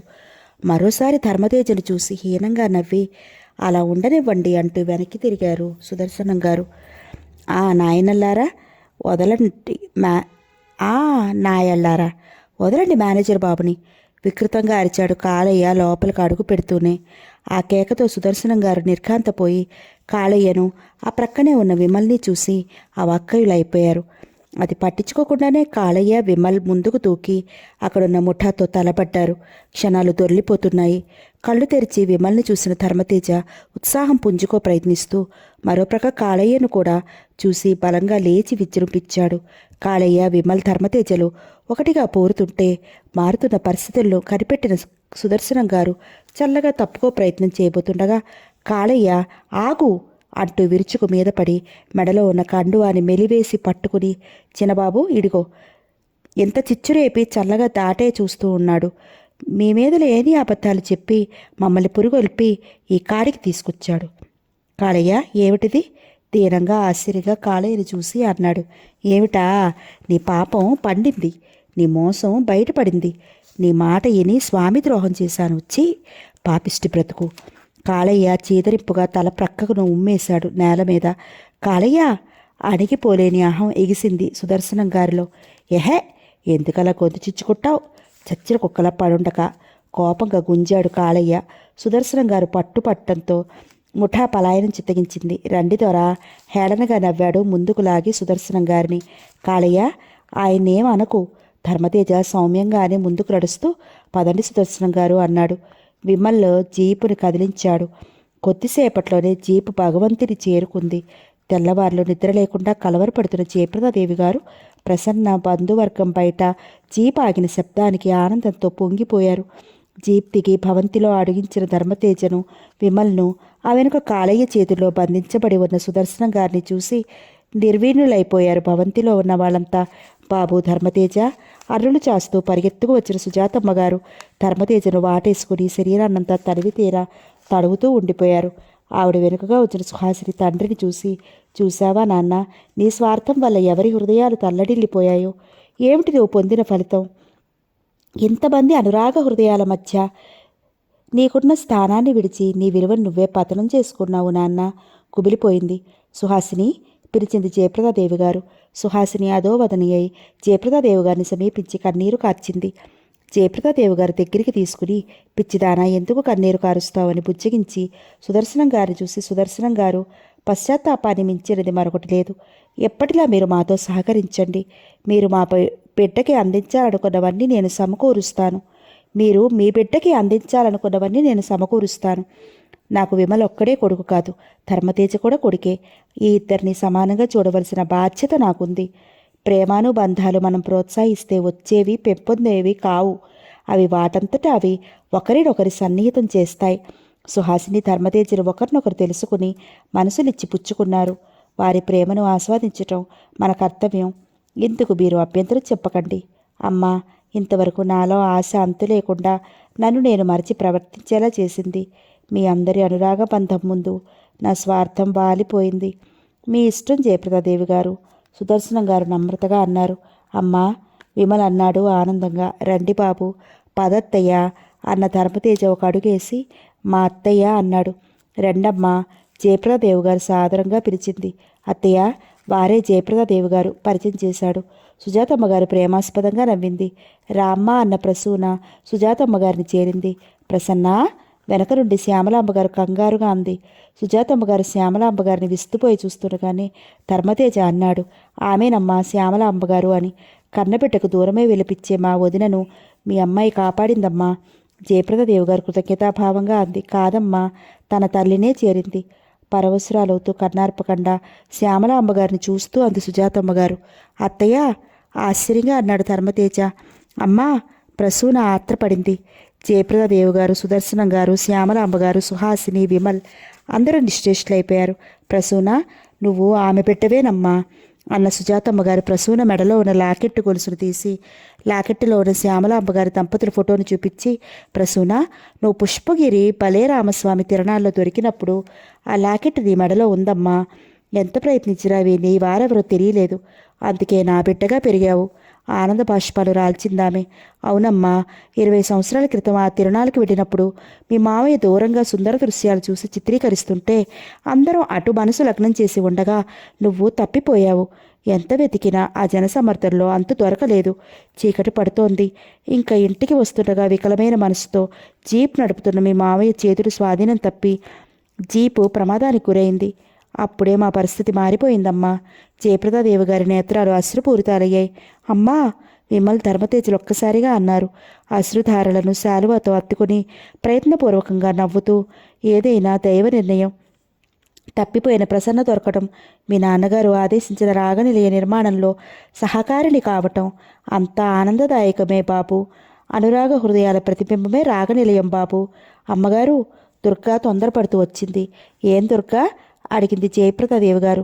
సిద్ధాంతి గారు వచ్చారమ్మా. అలాగా అన్న జయప్రదాదేవి గారు, ఆ వేళ ఇది రాగనిలయం ప్రారంభించడానికి సంసిద్ధం కండి. వెళ్ళు ధర్మతేజ, స్నానాలు ముగించుకురండి అంది. ఆవిడ మాటలోని అమృతత్వాన్ని గమనించిన సుజాతమ్మ గారు తృప్తిగా ఆనందం పొందింది. అలా కూర్చోండత్తయ్య, సుహాసిని అంది వినయంగా. ఆ పిలుపుతో సుజాతమ్మ గారు పరవశరాలైపోయి సుహాసిని అక్కును చేర్చుకుంది. అది చూసిన సుదర్శనం గారు నిర్మలంగా నిట్టూర్పు విడుస్తూ ధర్మతేజ విమలున్న చోటికి 2 అడుగులు వేసి ఆప్యాయతగా వాళ్ళ మధ్యగా నిలిచి భుజాలపై చేతులు ఉంచి, చూడండి బాబు, జరిగింది మర్చిపోండి. నేను ఏదో వ్యామోహంతో ఇంత చేసినా నన్ను మీ అందరి అనురాగ హృదయాలు ఆదరంగా చూస్తుంటే నాలో నేనే కించపడుతున్నాను. నా ఈ అవివేకాన్ని మీరు మన్నించారంటే గాని నాకు మంచి స్థిమితం ఉండదు అన్నారు ప్రాధేయపూర్వకంగా. ఆయనలో కలిగిన మార్పుకి విమల్ ధర్మతేజలు ఒకరినొకరు చూసుకుని ఆయన వంక తిరిగి, సుదర్శనం గారు, అంత మాట అనకండి. మీరు మాకంటే పెద్దలు. అంతేకాకుండా మా నాన్నగారి కాలం నుండి ఈ ఎస్టేట్ను దక్షతతో చూసినవారు అన్నాడు విమల్. చిన్నవాడవైనా నీకు నాపై ఉన్న అభిమానం, గౌరవం మరచి స్వార్థంతో నీకు ద్రోహం తలపెట్టాను. పశ్చాత్తాప హృదయంతో అన్నారు సుదర్శనం గారు ధర్మతేజను చూసి.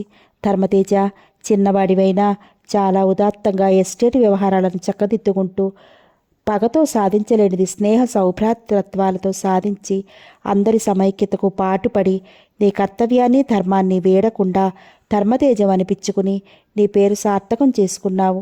నీ వంటి వ్యక్తి నాకు అల్లుడుగా ఉన్నాడంటే ఎంతో ఆనందంగా ఉంది.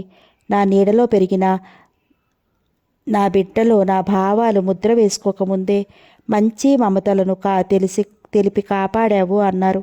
ధర్మతేజ క్షణం మౌనంగా ఉండిపోయిన తర్వాత అన్నాడు, స్వార్థం మానవుల హృదయాన్ని కర్కశప్రాయం చేస్తుంది. దాని శక్తికి దాసోహం అన్న వాళ్లను తన అడుగులకు మడుగులు త్రొక్కిస్తుంది. ఏది ఏమైనా దైవ నిర్ణయం ఇలాగున్నప్పుడు మీరు మాత్రం ఏం చేయగలరు? దైవంపై నీకున్న నమ్మకమే నిన్నింత గుణవంతుడిగా చేసింది ధర్మతేజ. అభినందించారు సుదర్శనం గారు. మేనేజర్ బాబు, నన్ను కూడా మీ చల్లని మాటలతో క్షమించండి. తెలియక మీపైకి కక్ష కట్టాను. అయినా నా పిల్లాన్ని కాపాడి పుణ్యం కట్టుకున్నారు. దయ ఉంచండి బాబు. కాళయ్య అశ్రుపూరిత నయనాలతో ధర్మతేజ పాదాలపై వ్రాలిపోయాడు. కాళయ్యను లేపిన ధర్మతేజ, కాళయ్య, మీ అమాయకపు హృదయాలు ఎటు వంచితే అటు వంగుతాయి. అది వంచే వాళ్ళ నేరం కానీ నీ తప్పే ఉంది. పశ్చాత్తాపడ్డావు. అదే నీలో తెచ్చిన మార్పుకి రూపం. మీ అబ్బాయిని చూసుకో పాపం, వెళ్ళు. నీ భార్య తల్లి ఎదురు చూస్తూ ఉంటారు అన్నాడు.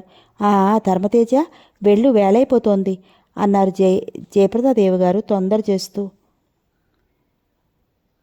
ధర్మతేజ ప్రారంభోత్సవంతో రాగనిలయం ఆహుతులతో కలకల్లాడుతూ విమల్ ప్రసన్నల కళా విశిష్టతను వేణోళ్లా కొనియాడు చేస్తోంది. ఏ చిత్రం చూసినా వినూత్న చైతన్యం ఉట్టిపడుతూ మనోజ్ఞంగా ఉంది. ధర్మతేజ లోపల ప్రవేశించి కొన్ని అడుగులు వేసి ఆగాడు. ఆ వెనుక విమల్, ఆ వెనుక జయప్రదాదేవి గారి వీల్ చైర్ను గెంటుతూ ప్రసన్న. ఆ ప్రక్కగా శ్యామలమ్మ గారు, సుజాతమ్మ గారు, సుహాసిని, సుదర్శనం గారు లోపల ప్రవేశించారు. ధర్మతేజ చేరువుగా నిలిచిన విమల్ ఆహుతులను అవలోకించి గంభీర కంఠంతో అన్నాడు, మానవ హృదయం ఒక అనురాగ నిలయం. ఆ హృదయంలో నిండి ఉంటే ప్రేమ, కరుణ, భక్తి, రక్తి, వీర శృంగారం, ఉత్సాహం, ధైర్య, శౌర్యాలు, భావోద్వేగాలతో అగాధ జలరాశుల వలె మానవ హృదయాంతరాల నుండి వెలువడి రాగాలుగా రూపొందింపబడ్డ కారడ, ఖమాసు, మోహన, మధ్యమావతి, బెళహరి, అఠాణా, హుస్సేవి, శుద్ధసావేరి, నీలాంబరి, హంసధ్వని, కదల కుతూహలం, సరసాంగి, అమృతవాహినిలు మొదలగుగా గల రాగాలలోని లక్షణాలను అవలంబనగా తీసుకుని ఆయా భావనలను చేయునవిగా ఈ చిత్రాలను నిర్మాణం ప్రయత్నించిన ఈయన ఆశయాన్ని అమృత హృదయులైన ధర్మతేజ, అపార సంగీత పాఠకురాలైన ప్రసన్నలు సహకరించి ఎందరి హృదయాలను రంజింపచేయగలిగే ఈ రాగనిలయం నిర్మాణాన్ని పూర్తి చేయించారని చెప్పటానికి ఎంతో ఆనందంగా ఉంది. ఈ సమయంలో ఈ రాగనిలయం నిర్మించి అనేక మంది మన భారతీయ సంస్కృతిని అభిమానించి కళాకారులుగా రూపొందించాలని ఆశించిన మా నాన్నగారి ఆశయం నెరవేర్చే ఉద్దేశంతో నిర్మించిన ఈ రాగ నిలయంలో వారి ఆశయం నెరవేర్చగలదనే ఆశిస్తున్నాను. విమల్ కంఠస్వరం ఆగడంతో ఆ ప్రదేశమంతా కరతాళ ధ్వనులతో ప్రతిధ్వనించింది. కరతాళ ధ్వనులు క్రమంగా తగ్గిన తరువాత సుదర్శనం గారు విమల్ ప్రక్కగా నిలబడి అక్కడున్న వాళ్ళందరినీ ఉద్దేశించి అక్కడే ఉన్న ప్రభుదేవసాగర్ గారి చిత్రాన్ని చూపిస్తూ, వీరు మనందరికీ కన్నతండ్రిగా ఉండి ఆదరించిన మహామహులు.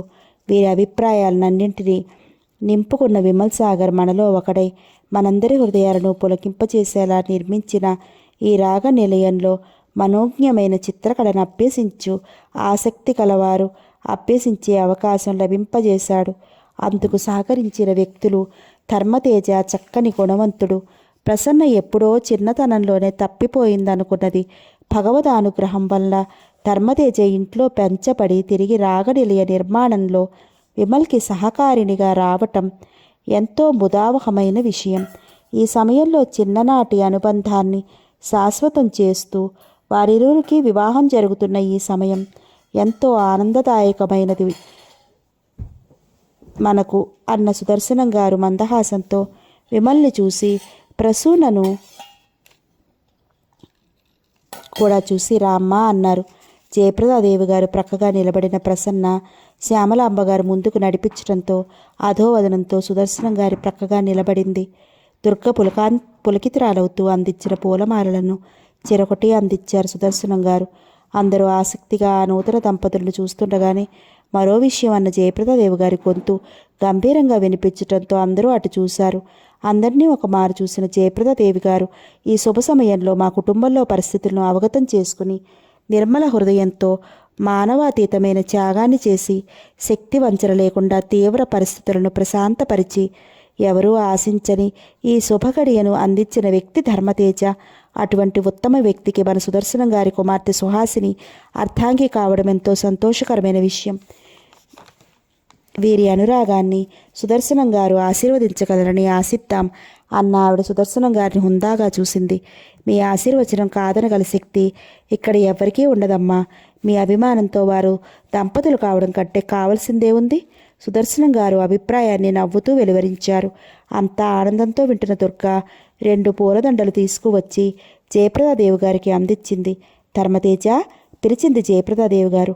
ఆవిడ పిలుపుతో ధర్మతేజ ఒక మారు అత్తయ్యని చూసి ఆమె మందహాసంతో నిండిన అంగీకారంతో జయప్రదాదేవి గారిని సమీపించారు. సుజాతమ్మ గారు చనువు దండలు పట్టుకుని ముందుకు నడిపించింది. ఆమె అమృత హస్తాలతో అందించిన పూలమాలలు నవదంపతులు ప్రగాఢ ప్రేమతో అలంకరించుకుని అనురాగబంధం స్పందింపచేసుకున్నారు. ఆ నవదంపతులను కన్నుల పండువుగా చూస్తూ ఉండిపోయింది అక్కడ బంధుకోటి. అందరి అనురాగాన్ని అభిమానాన్ని చూరగొన్న ఆ నవదంపతులకు శుభసూచకంగా మరోమారు కరతాళ ధ్వనులు మిన్నుముట్టాయి. శుభం.